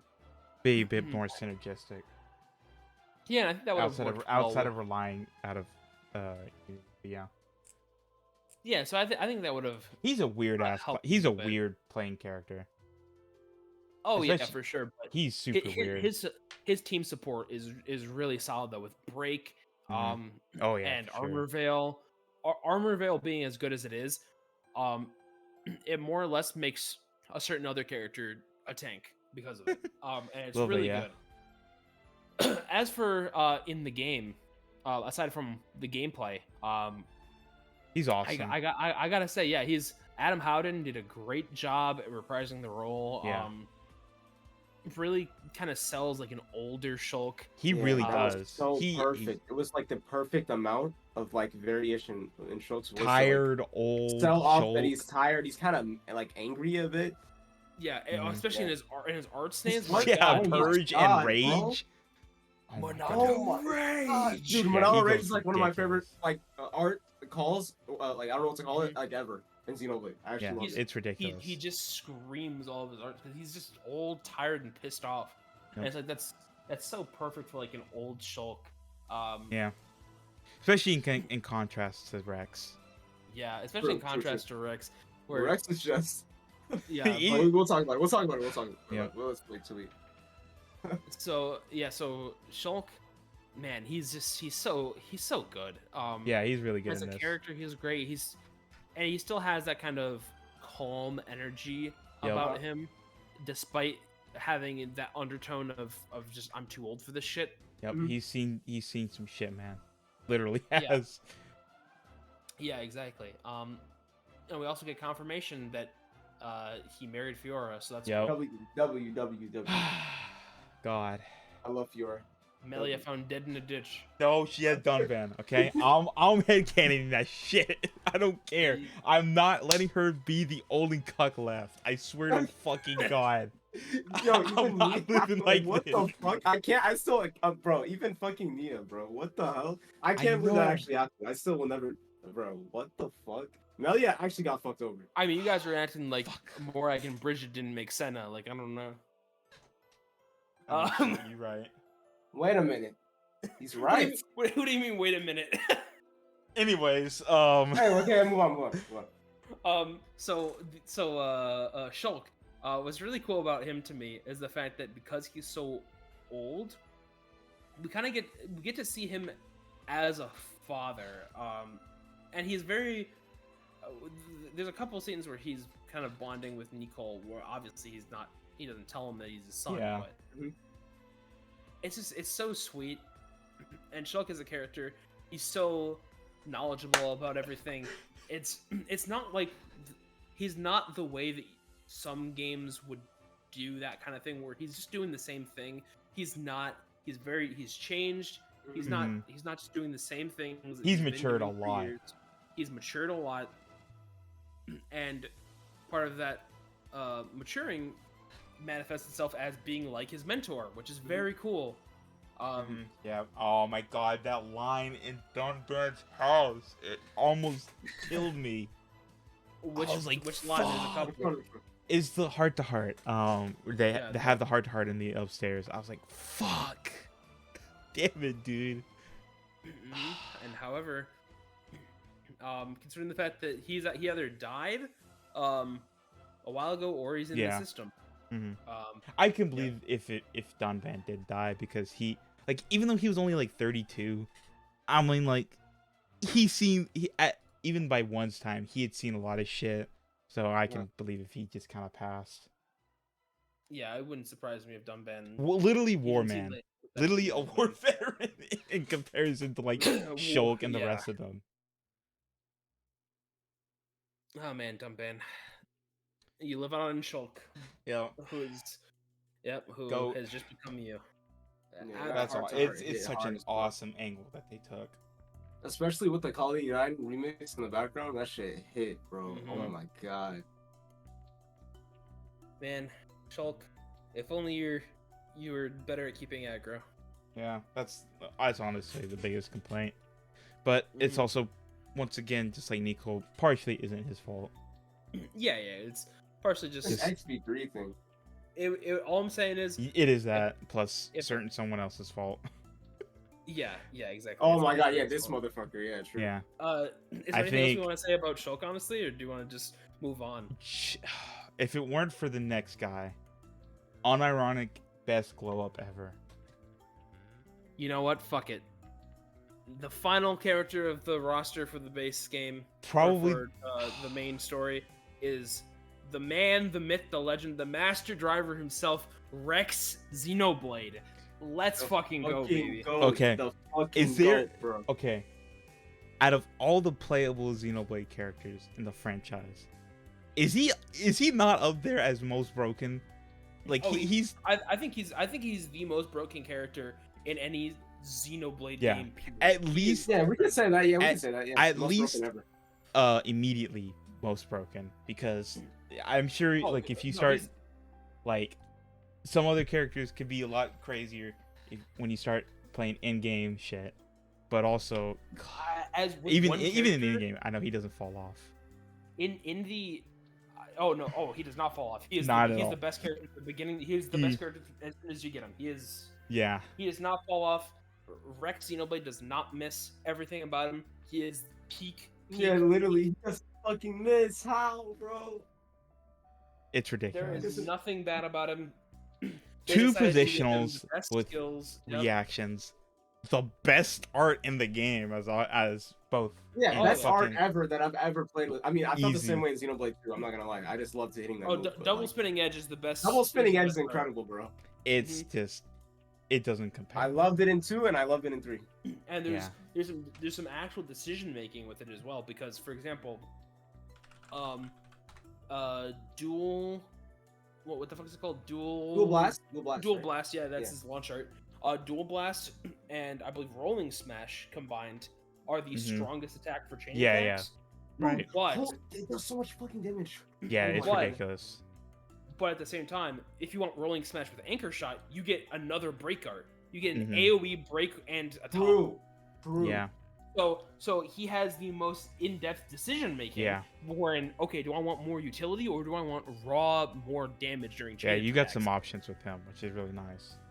He has like 2 of his 4 skills, like learned skills, increase crit damage by 50% for some Yep. reason. Fucking They just ridiculous. they just decided that, hey, you know what? Let's just give him that. Let's also give him You- a natural 45% crit rate, Yeah. not counting the skills, not Yep. counting any It's- additives. That's got to be the highest. out of- Mithra mode, Mithra mode, Yeah. Mithra mode. Yeah, Easy, literally right? Mithra.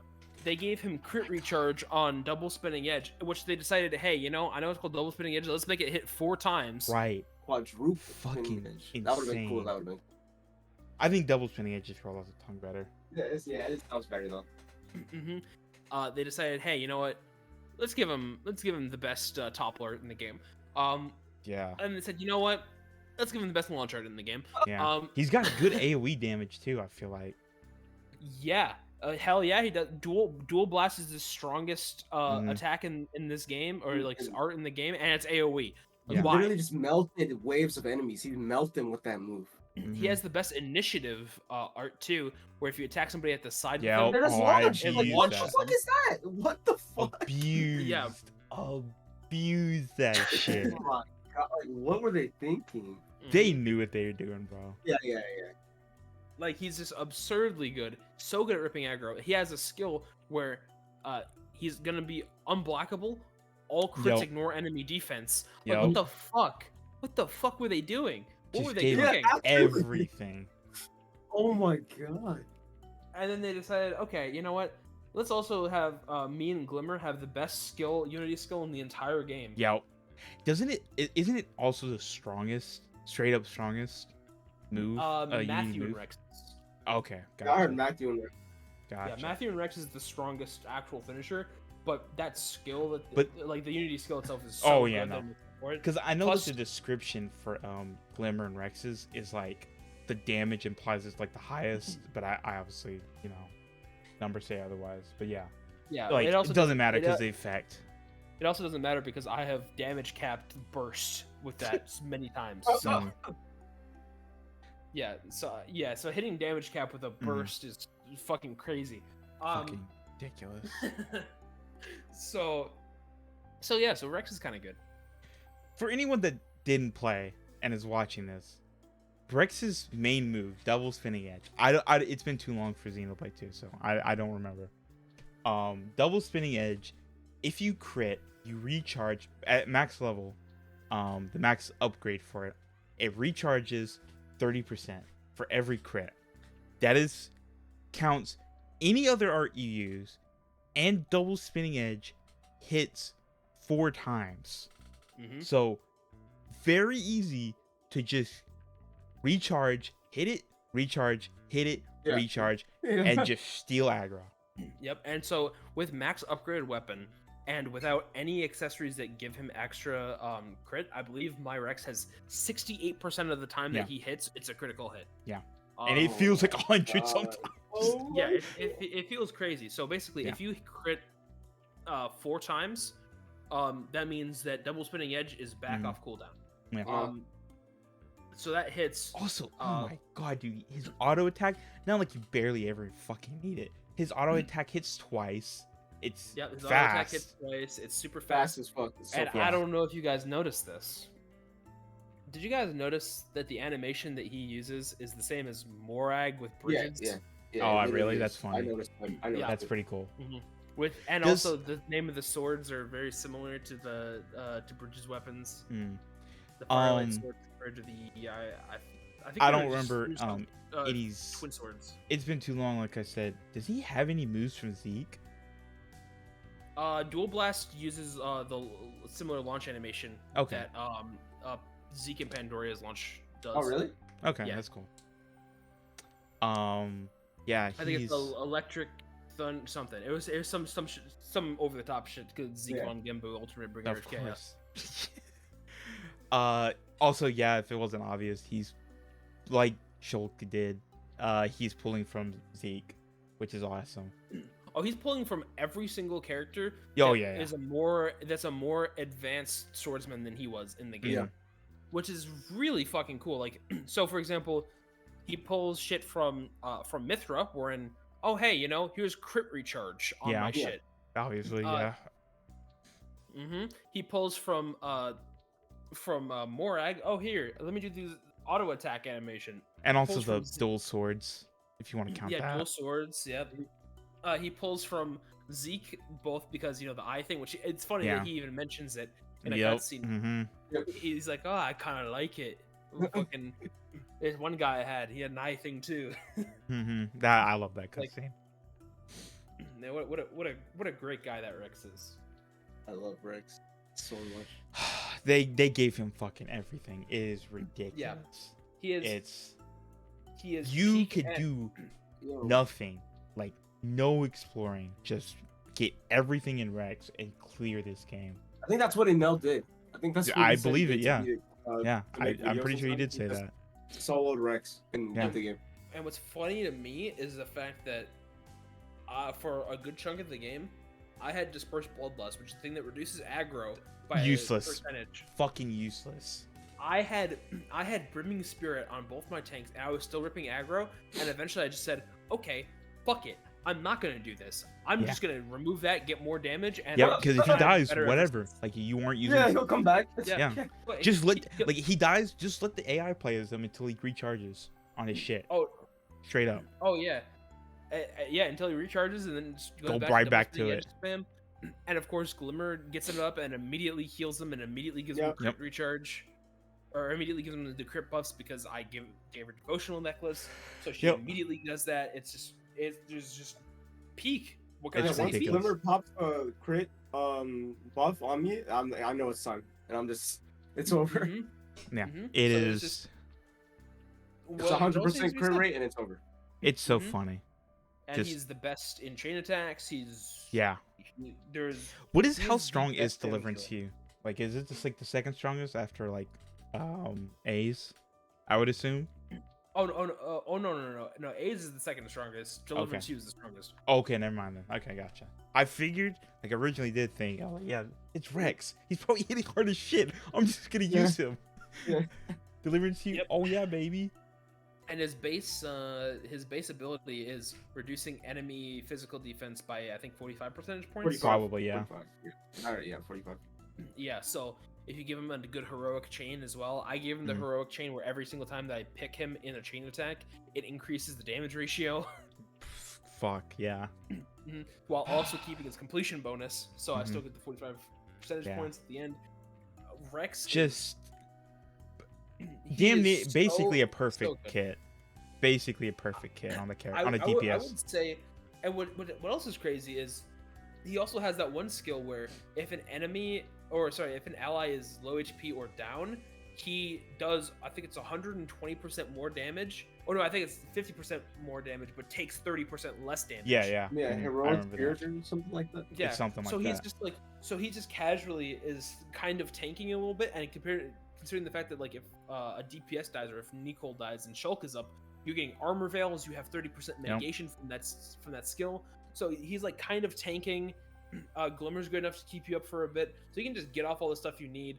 Yep. You're probably gonna have Infinity Blade, so if you are low HP, Yep. use that. That to art, get off that the talent high art is pretty damn strong too, and it's AOE, which is Yep, nice. it's AOE. It's one of the strongest attacks in the entire game, if not Yep. the strongest single attack in the entire game. Probably, yeah. At least in Future Redeemed.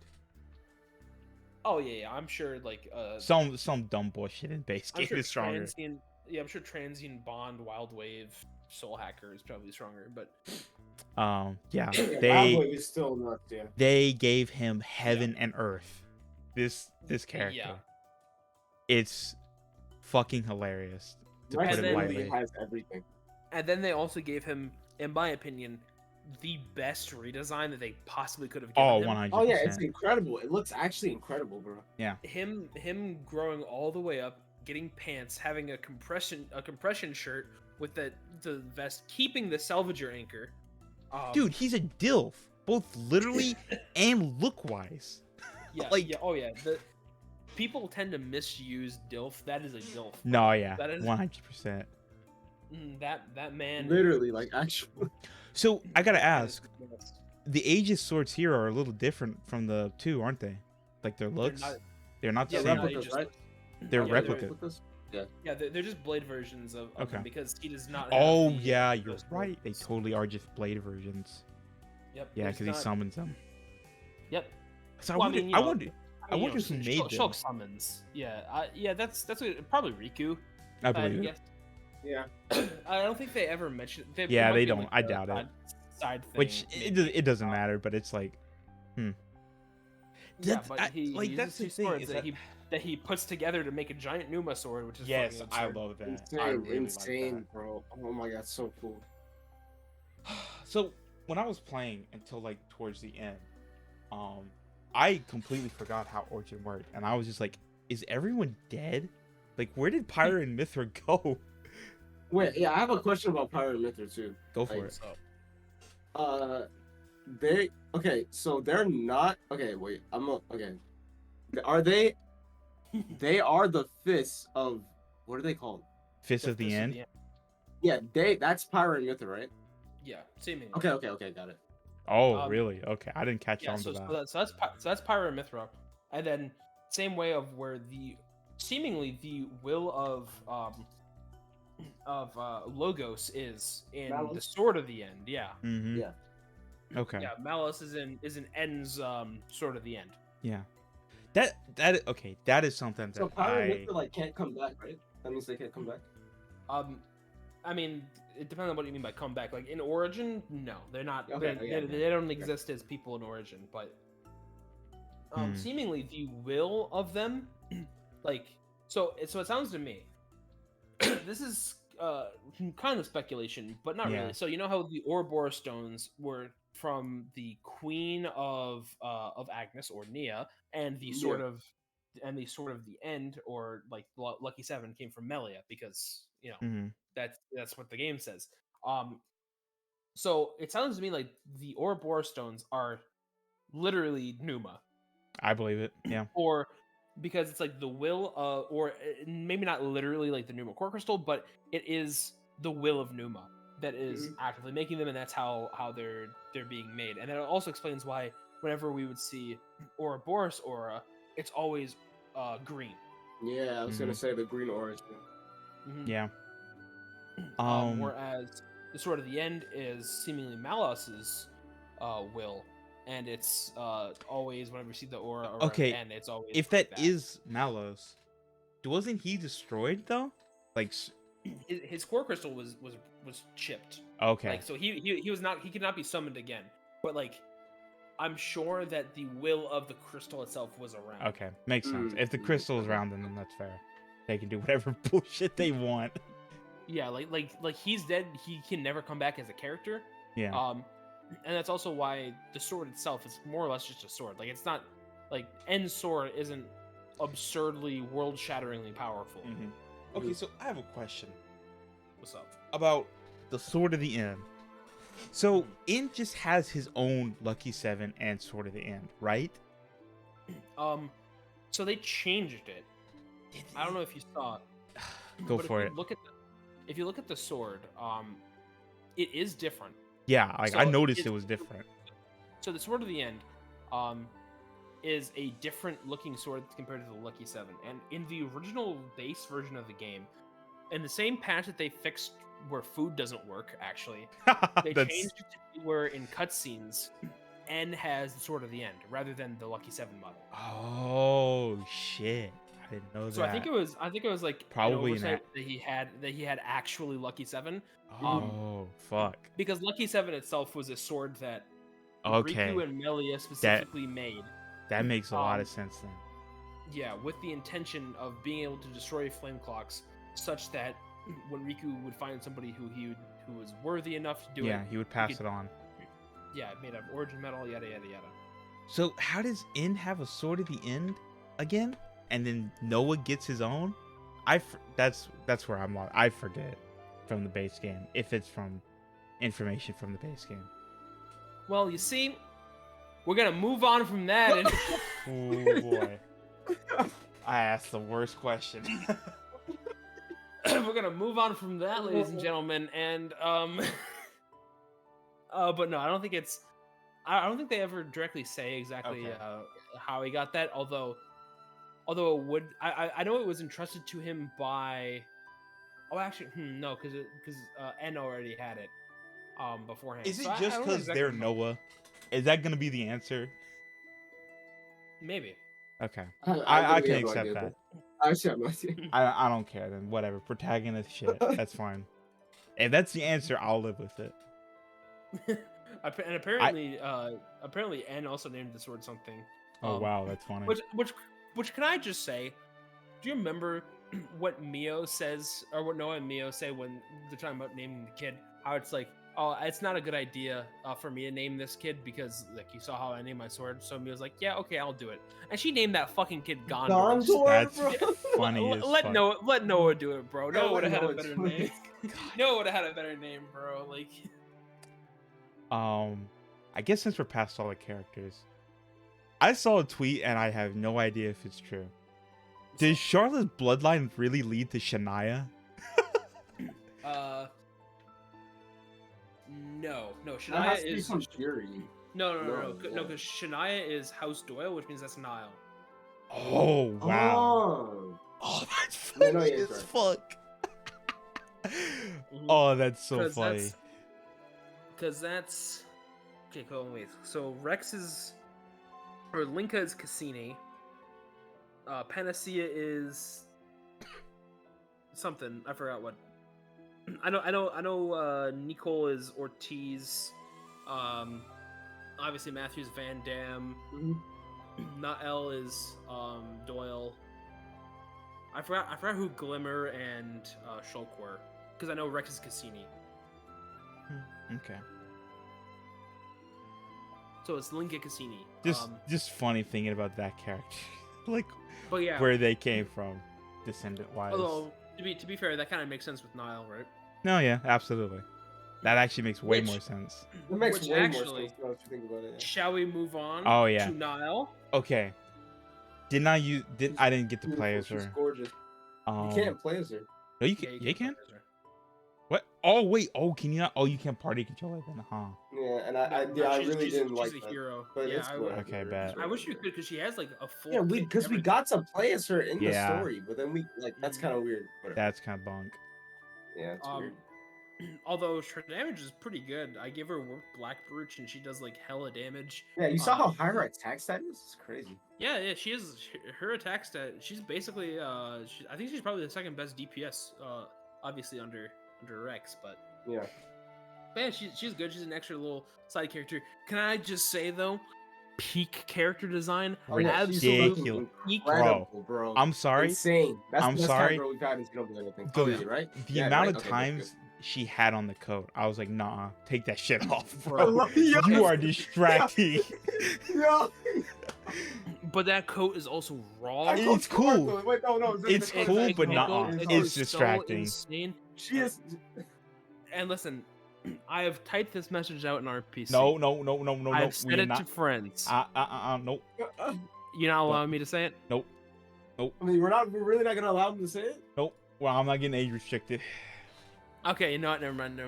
Yeah. We're gonna leave that Uh, up. We're gonna leave I mean- that up in the air. Yeah. So, anyways, But it is facts though. Like, It is anyways, Yeah, it is. Niall's peak Ridiculous. character design. holy mo, bro, like insane, bro. What the hell? Her voice actress did a fantastic job with that character too. Absolutely. Like I was honestly blown away by her performance in that role. It was It's so much it was fucking emotion, amazing. bro. That shit was Yeah. insane. She's so good. Everything about her is honestly really interesting. I quite like her character a lot Mhm. as like a character turned evil. She does it really well because she's Yeah. partially possessed, partially she's just horribly traumatized Yeah. and in grief. And so as a result, it's just like, hey, look at this world that we could have. Yeah. It's ridiculous how well they do it. And you fully believe her her like seeing that future and saying this could be what we have, and you also fully believe her recognizing it as a scam. Yep. She is such a good character. I love Nael so much. Fucking. Probably got combined with the fact that she is alpha, one of the best villains, especially considering how Yeah. Yeah. how frankly terrible Zed is in 3. God, kind of. Yeah. Like Zed is just nothing. Yeah, he's Um, really. Zed is fucking that as like a nothing. nothing character, isn't he? Yeah. Yeah, which is really funny considering I remember people were freaking out when in the trailer that dropped the week before the release date we saw Zed in there Yeah, with, that's uh, really Shulk and funny. Rex, and everyone was like, "Yo, what was he cooking? Yo, finally yeah, what was he helmet." No, bro, And then- he and then just nothing. wanted to keep the shit he had. Yeah, Deadass. He was just there. Whole story has nothing to do with Mobius. It really is funny. That's kind of something that I was like thinking of. It's like, do I have a problem with this? It's like they cook up this other problem that this Future Redeem, a prequel story, has to deal with, but they already had established a villain group, and it's like, is that conflicting too much? Are we? I don't know. It feels. I thought it may end up pushing the Mobius away too much, and also just end like he ends up acting like a character that would have. Yeah. He ends up acting like a character that would have like an arc that he would have had after base game, but obviously this Yeah, takes yeah. place before the base game, and that's But him still having that, because this is fresh. Like Yeah. this is N freshly traumatized after murdering the Mhm. entire city, and Yeah. having M come up to him saying, "This isn't Yeah. what I wanted, and I can't even kill myself now." Yeah. And so all this, and N's whole character from 3 is him absolutely refusing to accept the fact that he made a wrong choice. Yeah. And It just- going through it with absolute conviction, Mhm. swearing that he made the right choice, going as far as to do what he did to Noah in chapter 5, Yeah. to try to prove that, hey, he would have done the same, a different version of me that represents hope would have done the same thing, so I must have made the right choice, right? And then being proven wrong. So then, in a way, like, if you view it from that, it's like, this is the perfect way to kind of add more to the character, and also showing the fact that he didn't even want to kill Gondor to begin with. He actually didn't. And then this is just all That stuff that honestly happens under surprised the me. I end. thought he would have been Yeah. a fucking lunatic from what you see in the beginning.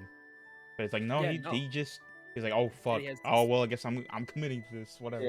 Yeah. Those cold, dead, empty eyes, and he Yep. just keeps getting worse and worse, and Yeah. everything is just terrible all around for him. And it's honestly, N had quite a big glow up that I was not imagining would happen in this.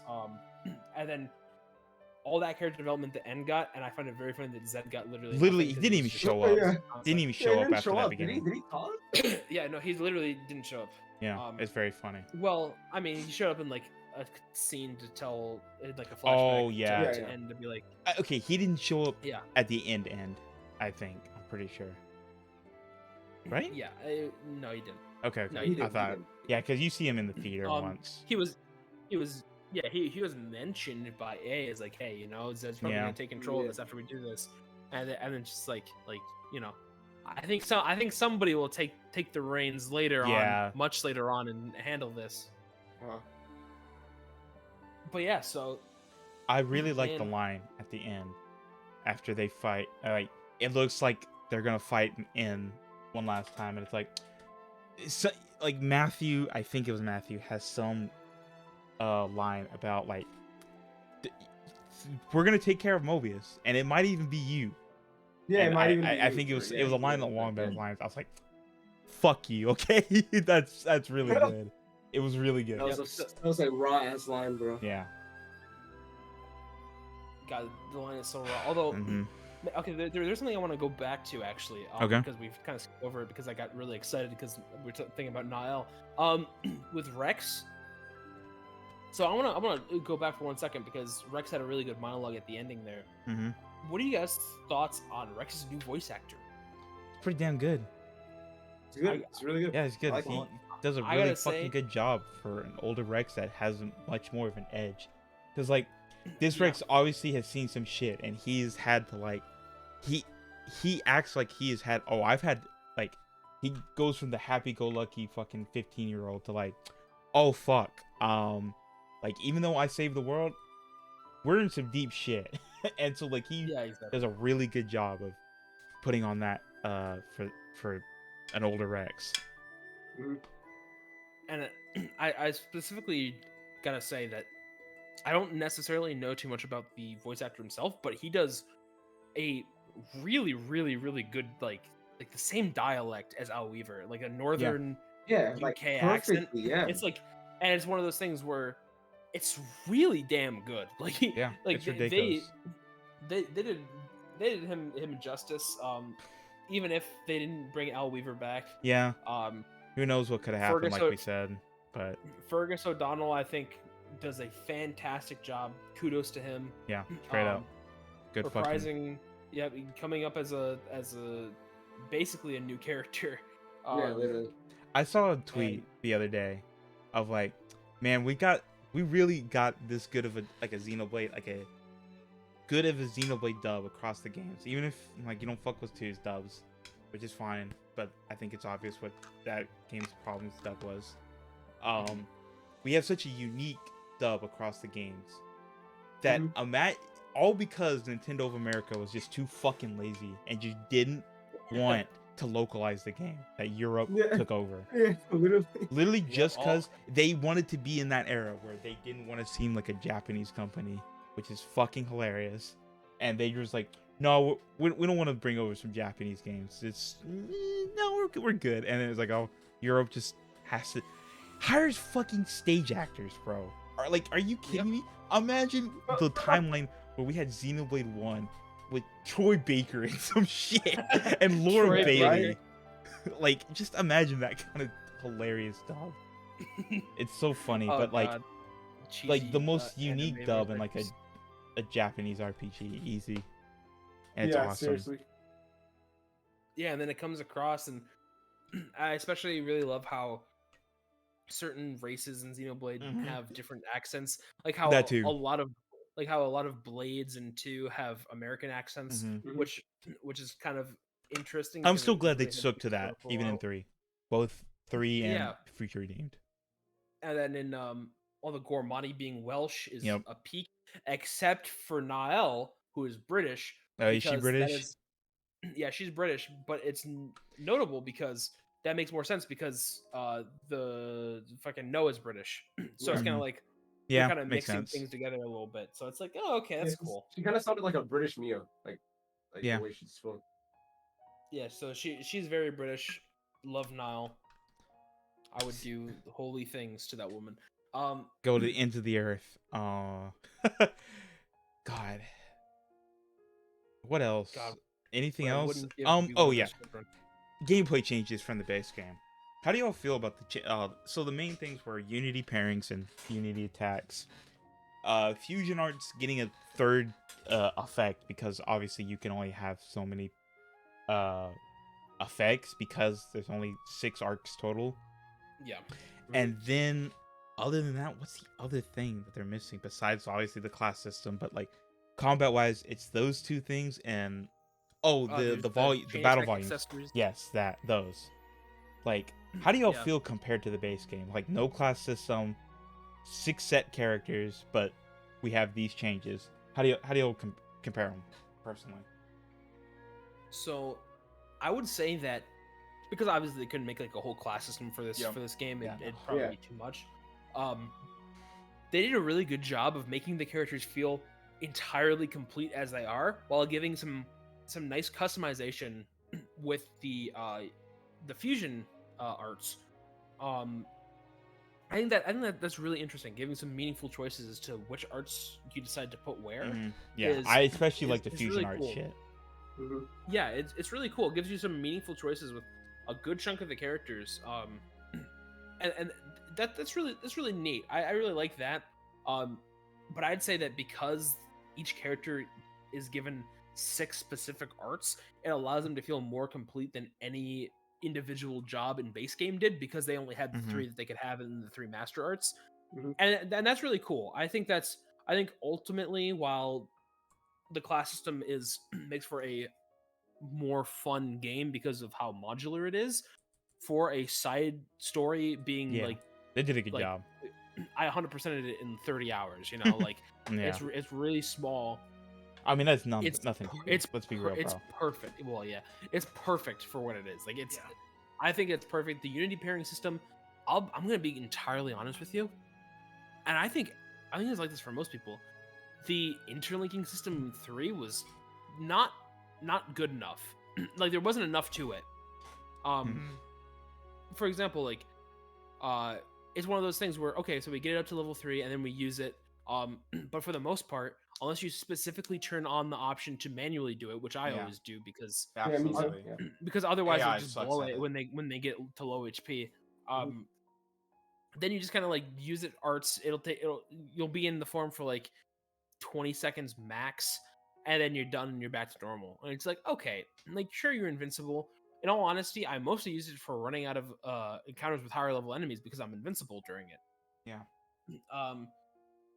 And I didn't really like the implementation of it before, but with this new system, the fact that interlinking is entirely gone, Ouroboros arts are the fusion skills, and then the interlink combos determine it gives a real risk reward. Which do you want, better skills or better damage during the launch if you finish a combo? Yeah. I think that's really cool. I like the decision making so for fun. when they're in a launch state. Yeah, But Yeah, personally, that's so fun. Ouroboros interlinking is so much cooler to me because oh, it's the- cool, but yeah, it's just cooler because the Unity skill outside of the effects is just another talent art, if you ask me. because you just basically charge it the exact same way. Just use your hearts, and it'll charge up eventually. And yeah, I don't know. It's cooler, but it is. Yeah, it's probably immediately more better. It's stronger, absolutely. Because outside of Noah's, Interlinking is definitely cool, but outside of Noah's, like, because Noah's is really strong. His interlink, specifically, because he can charge it fast. His talent art in that is strong, and then you can get the sword at the end at the like last few seconds. yeah, and it's cool because I think it's the second strongest interlink. Probably, I can't remember. Yeah, because strongest. Senna's is Probably, strongest. yeah. That shit is- Stannis is really Yeah. strong. Yeah. Senna's has additive damage. I bonuses will with say it. though, being able to customize heroic chains and the completion orders is super fucking cool in comparison. Yeah. Because that makes that it- that changes so much because Mhm. in Xenoblade 1 or in Xenoblade 3, like the base game, you'd want to your chain attacks, you kind of have to work around it Yeah. and bring a hero specifically for Yeah. that, which is why people Asher. used Shira. Yeah, which is why everybody used her. Yep. Everybody used her absolutely, because of she course. was she was Fucking just the only thing. ridiculous. Whereas for this, it's just like, oh, okay, I can Yeah, you have these can- guys do whatever the fuck I want. Does Niall have something in chain attacks as well? Yeah. It's like you can give her. You can have give her things. Okay, cool. Yeah. She's like any other character. Okay, cool. Yeah, I really like being able to customize that. That's cool. 100%. Yeah. I It's honestly did. I think I did like that. Like, I think I liked the gameplay more in Future Redeemed. I'm not gonna lie. I don't know. It felt. I don't know. I like how everything was centered around like getting the combo to a launch and then like deciding what like yeah. That is like cool. thingy skill you wanted to use. I actually really liked that. It was like a fun gameplay loop, if that's It- what it's called. I don't know. That was actually really fun.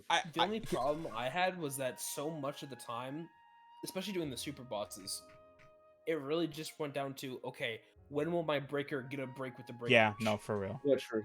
Like But this all- game needed ogre. Yeah. This game needed ogre so badly, honestly. But like, give that to Matthew and Yeah, boom, honestly. But I still like it. Honestly, depends on if you like more set up classes or if you like modularity. And I Mhm. prefer modularity, but them doing this the way that they did it is the They did a best good ass way job. possible. Converting think from a they- I don't- game I- that uses classes into this is they did a good ass job. Yeah, Especially I don't in, think they could have done it in a better way. Honestly. Yeah. I have no idea what the development time frame, but like 9 months after, and they put out this, even though it's obviously a lot fucking shorter, but still, it's they did a damn good job converting everything.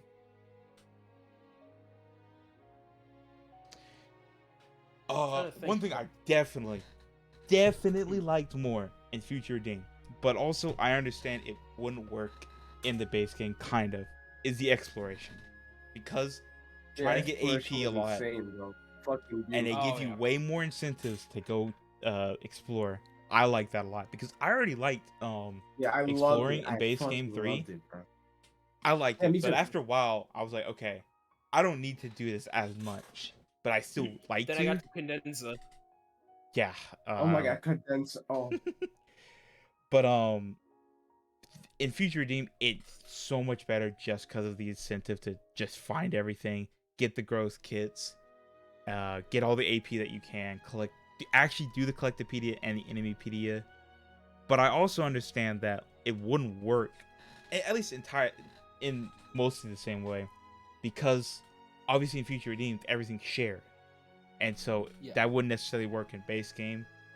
But also, man, I thought, oh fuck, everything's shared. That's gonna fucking kill me. It's gonna make me lose my mind. But also, in the end, like, you get a fuck ton of AP all the time. yeah, you get a fuck ton. Yeah, that wasn't even a Completing problem. shit, yeah. giving you a bonus of like completing stuff is also good. Which I was like, okay, if they actually, when I actually figured that out, I was like, oh, you've complete this area and this category. Okay, I'm gonna actually try and complete some of this stuff to get to at least up to a point, because I haven't done any in-game stuff. But like just going up to I thought, because like I was thinking, should I just blow through it but I was like, no, I have the fucking brainworms where I actually want to explore, and it just Mhm. felt good. I really really like that in comparison to the base game. Something Yeah, a Fruition was kind of a incredible. void that the base game didn't have, but I understand why it wouldn't have something like this. Also, it's a hindsight thing, so Mhm. See, and then I also think the way that I did that with the AP system is so. I don't know if this makes sense, but compared to Xenoblade 2 Torna, where in that game you were hard locked by doing side content for Yeah. the sake of doing side content. Yep. The community system was there, it was cool. Then you got gated by it, and you're like, "Oh no, Yeah, this yeah, shit that's the sucks." worst I feeling. Yeah, it's Yeah. that's the Yeah. worst feeling. But then in this game, the way that they handled that, where the gameplay itself can be kind of hard at times, but if you go and do side stuff, Yeah. you get AP to upgrade your characters, you get extra art kits, you get extra gem slots, you get extra accessories, you get all this shit. Also, And you can unlock, you get so much more, and your characters are so much stronger. But the problem is that if you aren't strong enough to move on, that means you haven't done enough side stuff. yeah, So that's like a perfect way to kind of get you gate into content. doing. Yeah, Yeah. Exactly. While also being fun as fuck, because it makes exploring, it makes doing all this stuff so much. It makes it feel so. It makes it pay off so well. It makes it feel so Mhm. rewarding. Everything is great. The only thing that I found annoying was the Collectopedia, because yeah. I wish there was a way It's better kind of way RNG. Yeah, track where Collectopedia items is are at so the fucking very RNG, least. man. I earned Way like, too man, RNG. they knew they fucked up with DE. It was like, oh, you can just track things this easily, huh? And it's like, man, yeah, it's kind of ridiculous, but give me that if you're gonna give me something with being able to track where items can spawn. That's all I'm saying. Like, it does help with enemies telling you what can drop from them. That I like, but normal items like spawn on the ground, I need something, or at least give me a general area. That's all I need. Or like, Yeah, I don't want to walk around for like not like, random purple. well, it does street give you an three, area, like, obviously, an but hour like straight, you know what a I mean? section of the area. Tell me where Yeah. it can spawn. Give me like a Final Fantasy 14 circle on the gathering. No, seriously, bro. Oh my god. Thunder, thank God you didn't play 14 before playing this shit. Would have ruined you. Yeah, Wait, what? Like the navigation system? Yeah, because it Nah. just like tells you exactly. I'm like, yeah. There was you can one see time in the exactly. MSQ where they're like, "No, figure it out." And What? you know where it is, TD. That one time. Oh, of course. Fucking But yeah, so that's like the only thing that I would say is have the Collectopedia, have it be like a little circle on the map for like where generally it can spawn, and then boom. That's like the only thing that I would say to improve. The enemy, maybe even same thing with the enemies, because some of the enemies finding them is really fucking annoying for the Yeah. Enderpedia. I believe it. But showing exactly what enemies drop what, being able to track stuff, 3 different things, the community system feeling like by far the most rewarding. Like you talk to somebody once, get AP, you Yep. do like a mhm. couple quests, you talk to them a couple times. Oh, boom, 25 for finishing this person's thing. Oh, okay, 25. That's seriously. a lot. And a lot of them are easy to do. Yeah. You don't. lot A of them lot are of them easy you don't to have to do, do so side it's quests. You don't even notice that you've done it, and you're just Yep. like, oh, I can talk Yeah, to him. some are quests, and then I'm also glad that stuff like I don't know if it was unlocking- like this in Torna, but it telling you like, oh, you've done everything. You need to go talk to them and get everything. Yeah, no, Torna did not tell you that. Torna, sometimes you just had to go over to them, and if you've done everything to do it, there's like a little symbol next to the name, which meant you could level up with them. But I don't believe it showed on the actual community system. That's another Yeah. thing with Future Redeemed. 3 already did a damn good job with quality of life stuff, even from DE. And then this does it even more. I'm like, fuck. Yeah. It is way too hard to go back to some of these older games now. Yeah, and I'm excited to see what happens in the future. Although I don't think I don't know about you guys, but I don't think Xenoblade Chronicles is continuing anymore. I think I don't know. I Yeah, think- we're getting something different. We are getting something different. now at least immediately after, I agree. I think Xeno. Obviously, I think Xeno is continuing, but Yeah, you know something, Xenoblade. right? I think Xenoblade is done. I think Maybe, I there's can believe it. nothing more, unless Xenoblade X2. I would come out. think X is coming back. Yeah, no, yeah, Zebby told me he thinks. I think it's gonna come back. I don't think because I the think radio they thing. have to. They don't have to, but the thing is, like, they mentioned Project Exodus, and I know It's the the Earth perfect blows time up. for something X related to That- happen, like that- right now. Oh, People need it. absolutely, The people yeah. that haven't played it need it. Mhm.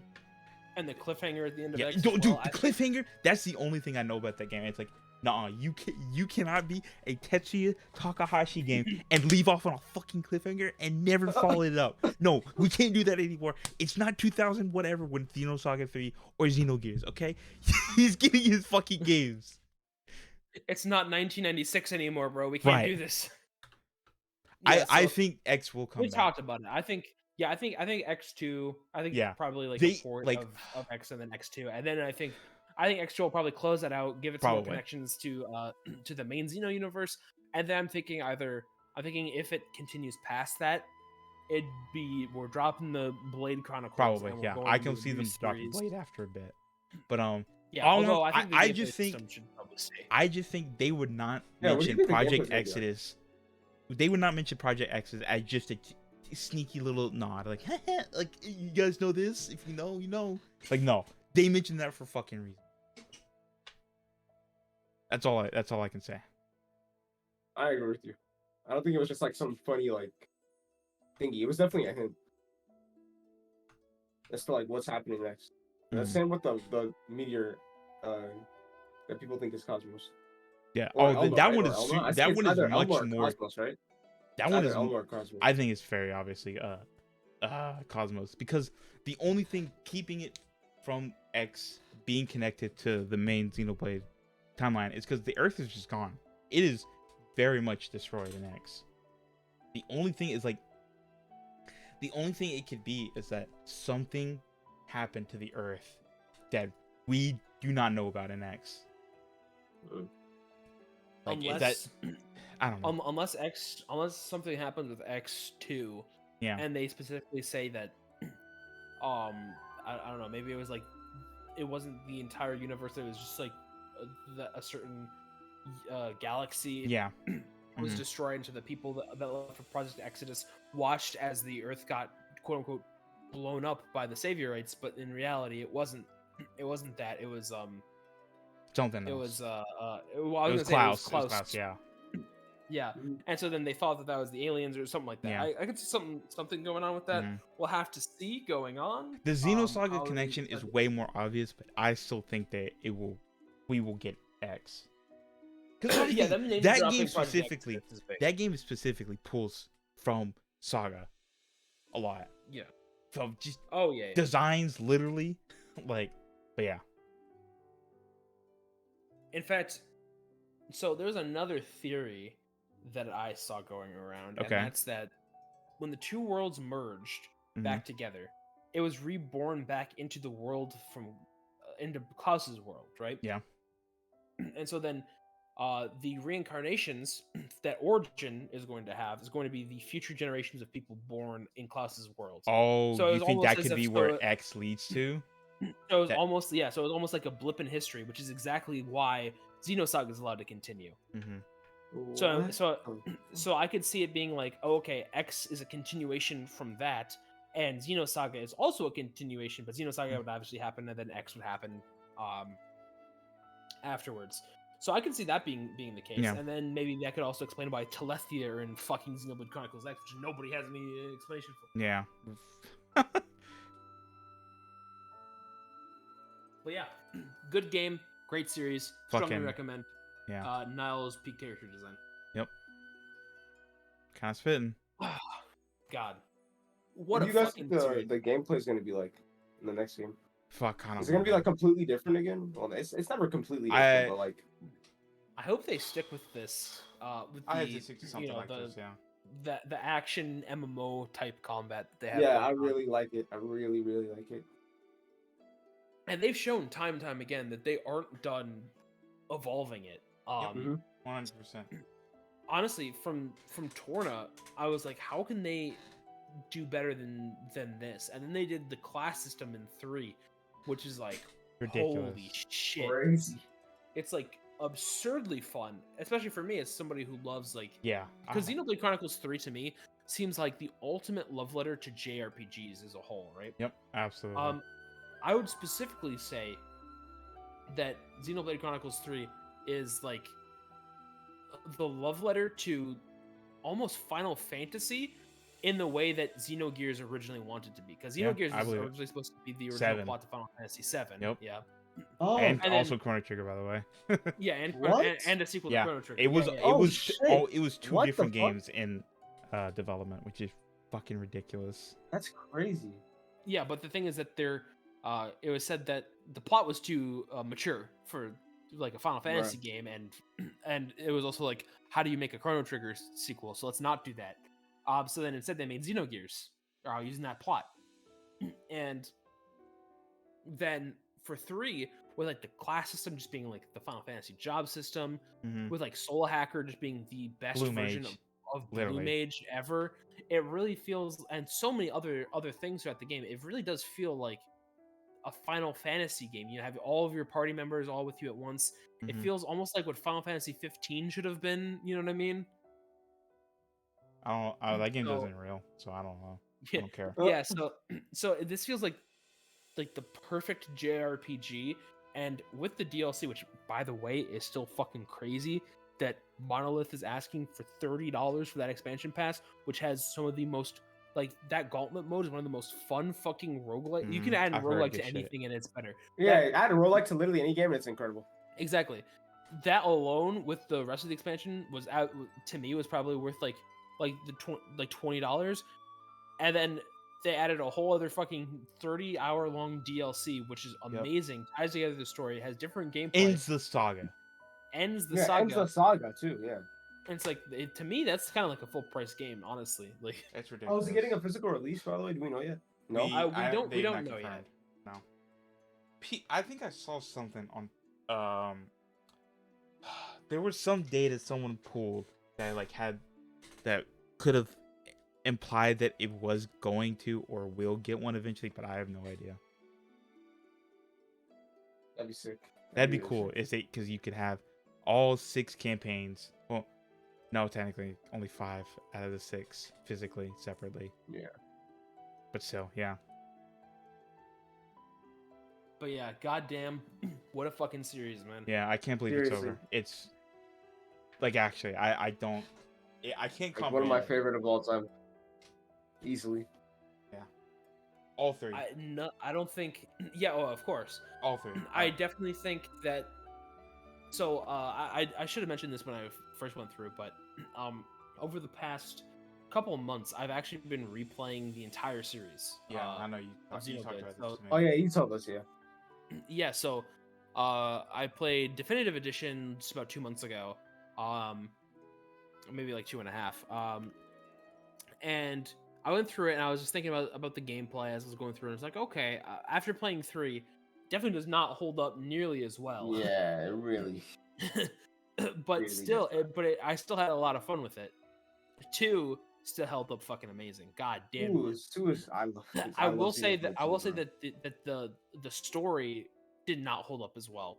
And that's to say, just because there's just so many, like, it kind of meanders quite a bit. Yeah. As Xenoblade, whereas the first one was so much more focused Yeah, in the definitely. in the plot. And 2 is very much, we're going left, we're going right. This is happening, that's happening. Everything with Tora fucking sucks. I'm sorry, but This fiction character. Oh yeah, Yeah, we didn't talk actually- about it. actually- Riku is Ricky's son. Just solidifies who's the Yeah, good yeah. Knoppon Yeah, we didn't even talk characters. about that. Wait, We yeah, why have- didn't we talk about We that? have Riku Ricky, The then we game- have Tora Yeah, Tatsu true, over true. there. Okay, we Tatsu's over settled there this. somewhere. Yeah, we're not gonna talk about that. Riku is honestly peak Knoppon. Yeah. Riku Oh, is absolutely. Picking up on the second Ricky, but Yeah, first easy. is Riku. Easy. Although I gotta say, Tora has to get points for making one of the best characters in No, TNT no, no, Poppy. no. He don't get shit. He don't get shit. Not Poppy, even Cutie she's Pie, not cool. even Poppy One of my Cutie Pie? favorites. Uh, Tora, let's go say- to I'm hell. sorry. I don't care. He I'm gets sorry, but nothing. Poppy Alpha is the best version of Poppy. I'm sorry. Sure, that's fine. The other one- Shit, Poppy, the other- Poppy, the other one's so weird. Poppy overall good. Poppy's the best thing that Knoppon produced until Riku. Yeah, 100%. Oh yeah, and Poppy is still alive, right? W. Yeah, W. yeah. Yo, W. That made me so happy. Yeah. It actually she- fucking popped off. Oh my god, I love that ending. That ending's so good still. Oh my god, that ending is actually still so good. Poppy's still alive. Glad. I love her. And Keeps honestly, having and now that I think about it, Poppy Alpha is the best Poppy, you're right? Yeah, exactly. Okay. She's PewDiePie also, is correct. she's also Though. the best PewDiePie is character. just correct. Literally, yeah. PewDiePie was just breaky. Yeah. But yeah, and yeah, so Xenoblade Chronicles 2 meanders quite a bit, but the last, like, the end of that story when it's very focused towards the end is fucking amazing.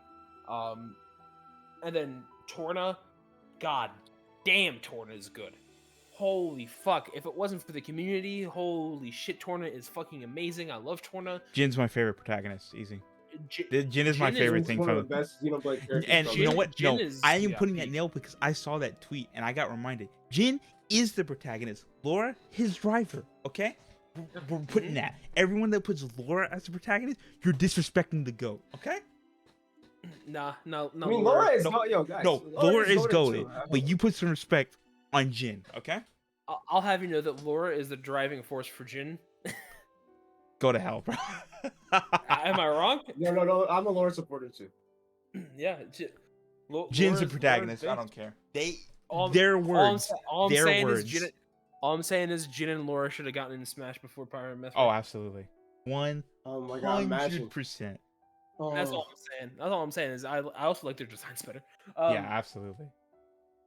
And also in general, Xenoblade 3's character designs are so much better than 2's. Yeah. Like, Yeah, 100%. smokes the fuck out of Xenoblade 2's characters. in my opinion, all of Xenoblade 3's character designs in general smokes the rest of the series Oh, easy. easily. Like, it clears it so easily. That I do character really like designer and Xenoblade, artist just but, leveled yeah. the fuck up. Saito. Yeah, exactly. Saito. Saito, So right? did. Saito? He Saito? they Wow. leveled up so much. Absolute peak. Gotta say, fantastic shit. And then also redesigned Shulk and Rex to be, Yep. in my opinion, the definitive versions of those characters now in my mind. Easily. I'm sorry, I'm never gonna think of Shulk with those fucking cringe ass jorts he has on. Or whatever the He's fuck. comfy, bro. He's comfy. And I those- kind of like. yo, No. I kinda- And- I'm not taking this from and- Rex supporters and his fucking and little those- shitty little jumpsuit, okay? and those fucking Sora ass shoes. And then Okay, I can't now we even got argue. No. Rex had the same shit. They both Shulk Oh, yeah. and Rex have Kingdom Hearts Oh. ass walk animations and run animations. No one no, literally I'm cleared us of literally that. saying- oh, don't worry. I'm literally saying that the 3 versions of both of those designs are the definitive ones in my head. No, now. I get you. Those ones are gone now. Master those- Driver those Rex ones is kind of great. raw though. A little bit, but he still has baby face, which makes Yeah, it a little true. funny. No, I got ruined by Master Driver Rex when I saw he still has the shorts. I'm like, yeah. Oh, I just noticed. Yeah. Yep. I was like, nah. Oh. Goodbye, Xbox Series S. That's why, yeah, exactly. That's why there's one good version of Master Driver Rex, and that's the class that he is in Xenoblade 3, baby. Yep. Yeah, literally. Yeah. All right. Is there anything else we got to add before we call it quits? Do you think? Do you think if we ever see, whether it be Blade or just something Xeno, do you think we'll see everyone ever again? I think they Mm. might do something, but in Promotional all hon- art? Yeah, I don't think in another game. No. I mean yeah, in the no, game. in a game, no. No, Unless it's I'll like, be honest. Yeah, no. unless it's like Smash or Project X Zone. Yeah, no. literally only. Yeah. Like I don't think they're coming Yeah. back. I Honestly. think something they might do, which I'm really surprised they didn't do for Future Redeemed, is maybe to kind of like show that, hey, everybody got reborn. They'll be like Yeah. NPCs. Like they'll show like those characters being reborn in the new world, and they're just like NPCs in the background. I'm Mhm. still That'd be really cool. surprised that there aren't some random Agnian or Kavesi soldiers that were just like Uni and Tyon and shit. I'm really surprised they didn't do that in Future Redeemed. That would have been like a good reuse of assets, Mhm. but like, could you imagine if just like a random Kavesi soldier that we just mow down was just Tyon? Yeah, Yeah. What the fuck? that'd have been really fucking meta, honestly. But yeah, unless it's something akin to that, where it'd be just like a little wink, wink, nudge, nudge. Everyone's okay. I don't think we'll see everybody, no. Mhm. Outside of like a specific crossover Mhm. thing. But, Okay. yeah. The most important question. Where this podcast started, we're going back to this route. Is Noah getting in Smash? The next Smash.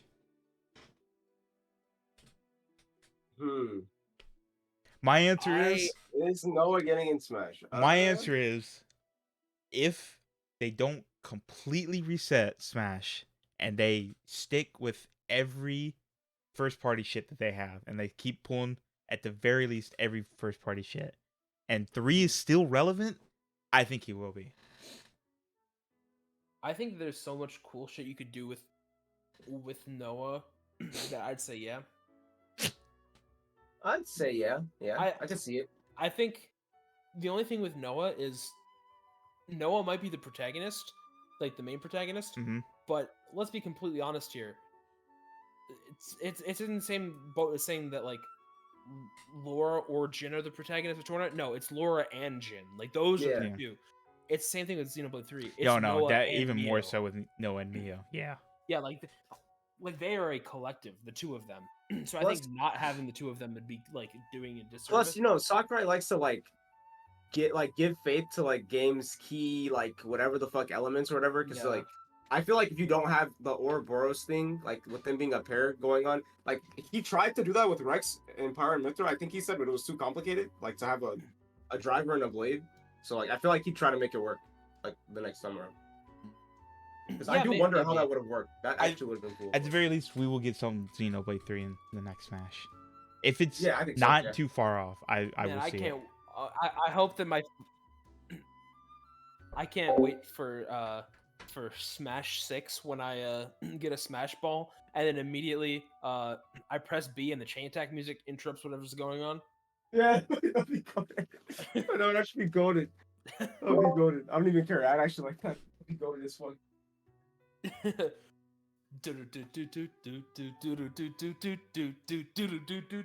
I love that song, dude. I'm the one. I'm weird. I never got like annoyed by it. Actually, at certain times in main story, yeah, maybe, but like it's literally just because like in both the final boss themes, the chain attack music doesn't overwrite it. So like just do that for all the boss themes. yeah, right. I don't know why they did that. Or Just- or make it toggleable. Like I thought that would really be in the DLC, but whatever. Yeah, I'm surprised it's not. But Yeah, I really thought that'd be like a no-brainer. All toggleable chain attack music and yeah, I mean, I still like the chain attack theme, but you know, if I'm hearing fucking N's theme, I don't want to hold minus on the give up menu to listen to Yeah, it. like- Oh well, but if there's any more questions, I got nothing. I think it's about I think time we've to capped it up. say them. But yeah, I don't know. I I don't really know. think that's all that we got, everybody. Xenoblade If you're Chronicles, it has prospective been a Xenoblade hell of a fans, ride. I feel bad for you. Your ride has been ruined, but I don't care. Blame everyone else. I suppose it's on you for Yeah, I guess right. That's not enough. People have been saying peak fiction for how long now? Yeah. And you, Tux, who decided to watch till the end of this, Yeah. No, play the game, bro. no. I told him about this. He wouldn't. Oh man. And Theoretical, both those. And X-Shago okay, I'm 8. keeping with Tux. Yeah, and I struggle. Wait, don't forget. Yeah, exactly. All I'm saying is, well, X still hasn't finished Torno, so. He ain't finishing that shit. Yeah. Yeah, but Xenoblade Chronicles peak series. Yep. Quite honestly, I'm not even gonna lie, it is the only Nintendo series I even give a little bit of a fuck about anymore. Me too, honestly. Other than like what, Smash, I guess. When the next Smash comes out, yeah, like Xenoblade. Yeah, I'd be excited for the next Smash, but Yeah. honestly, not in the same way that I am for Xenoblade. Dude, when we get the the first peak of the next Xenoblade game, oh my, oh. Oh I my don't God. think anything is as peak as of excitement as when I saw that trailer. The one that dropped like the week before the release, I was like, "What?" Oh the yeah, that fuck? was actually fucking nuts, bro. And Holy- everything surrounding Xenoblade 3 was honestly just amazing because when Xenoblade 3 was revealed and its release date, it was pushed up. Yep. Like, because they said, hey, the game's gone gold. We're done with it. We're not going to wait an extra like 2 or 3 months. When we said we're just going to release it like a couple months sooner than we said. They're too good. They're too good at what they do. They're Yeah. way- actually way too good at what they do. Like Monolith Soft does not miss, and I don't know how that company has gotten so good, despite Yeah. them having like the games that they've made before this like were really good like storytelling, but like Xenosaga 2 is known for being like a shit game. Like, so I don't know how they're so good at that. They're even They've evolved. You know, They've 100% evolved. they they do made the open best world stuff, RPG they in help the- on Zelda. They made the best RPG in an era where RPGs were fucking dead, and it looked ugly as shit. It looked like Yeah, shit from yeah. a butt. And still, Honestly, Xenoblade Chronicles was on their Wii was one of the main reasons that Operation was a Rainfall started. That whole Mhm. thing, the entire history behind the series is just fascinating. And Yep. now seeing it finally flourish and come for the first time, Takahashi finished a vision. 20-something year plan finally This is fucking got crazy. it. What was he cooking? Well, we know now. Thank God we let him cook. God Yeah, for damn. real. Actually. He put down the spatula, the apron is off, he's turning on the television, and he's having his Thanos porch moment. Actually, Oh yeah, wait. I actually want to mention one more thing, bro. When you were when we got to Origin in Future Redeemed, and we got like TP'd to that one area after we Klaus's talked world. with Alpha, my brain actually fucking jiggled so much, bro. I Mhm. was, dude, the oh my god, I don't think we talked about it, but when we went to that area, that fucking like Klaus's world, like- yeah. Yeah. nice looking area, Klaus's world, bro. I actually started tweaking, bro. Klaus's Holy world, fuck. which notably is just Earth, like Yeah. literally, because Literally. Bro, As- that shit was because if you don't remember, the conduit, the thing that started everything, was found in Kenya, like actual like Africa in real life. That's such a funny place. dude. That part of Future Redeemed, that was It's always actually so Africa, fucking- bro. Oh my god, Well, I mean, yeah, because that's where the Zohar was found insane, bro. I love in that. Xena. No, I just mean Yeah. in general and just fantasy. It's always Africa. Why not, bro? I guess it is Africa's like the got, middle godly of fucking Panacea, or whatever, Yeah, whatever the fucking original content was. Continent. yeah, it's great. You bro, that entire sequence.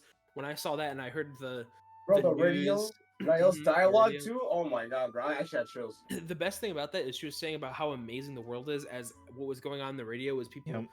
talking about wanting to escape this quote unquote Yeah, paradise with Bro, I had Project chills, Exodus. bro. I and had fucking chills, bro. the radio is quite literally contradicting her as she's saying about how amazing this Yep. future is, while also giving looks into the world. And it's like it's showing how flawed her view is, but how optimistic she is, like toxically optimistic she is about a future that's just anything else than what she has. And it's so good. Xenoblade peak, goddamn. Yep. We're living peak fiction, and we saw it to completion. Beautiful. And I absolutely want Niall to do unholy things to me. Jesus Christ. Yeah, Rael's actually Holy shit. really, really, really attractive. But yeah, Oh, that's God. probably that's. I mean, is that be anything else? Like, I don't really. I got nothing. All right. I think with that, it's about time that we draw this podcast to a close. Thank you very much for watching. In case you were wondering, this was Dex or TD, and I'll let these two say their goodbyes. Thunder. Thunder Sparks. My podcast hosted by Zebi for some reason, but that's the way it is. It's pretty cool. Don't worry about Incredible series. I cried a lot. I love the series. Newsflash, guys. Keep it between you and me, the viewers. I did not beat Torna. Yo, Zebi, you go. Wait, hold on. Wait, what? it. I need Elmo to be real. Bye, guys.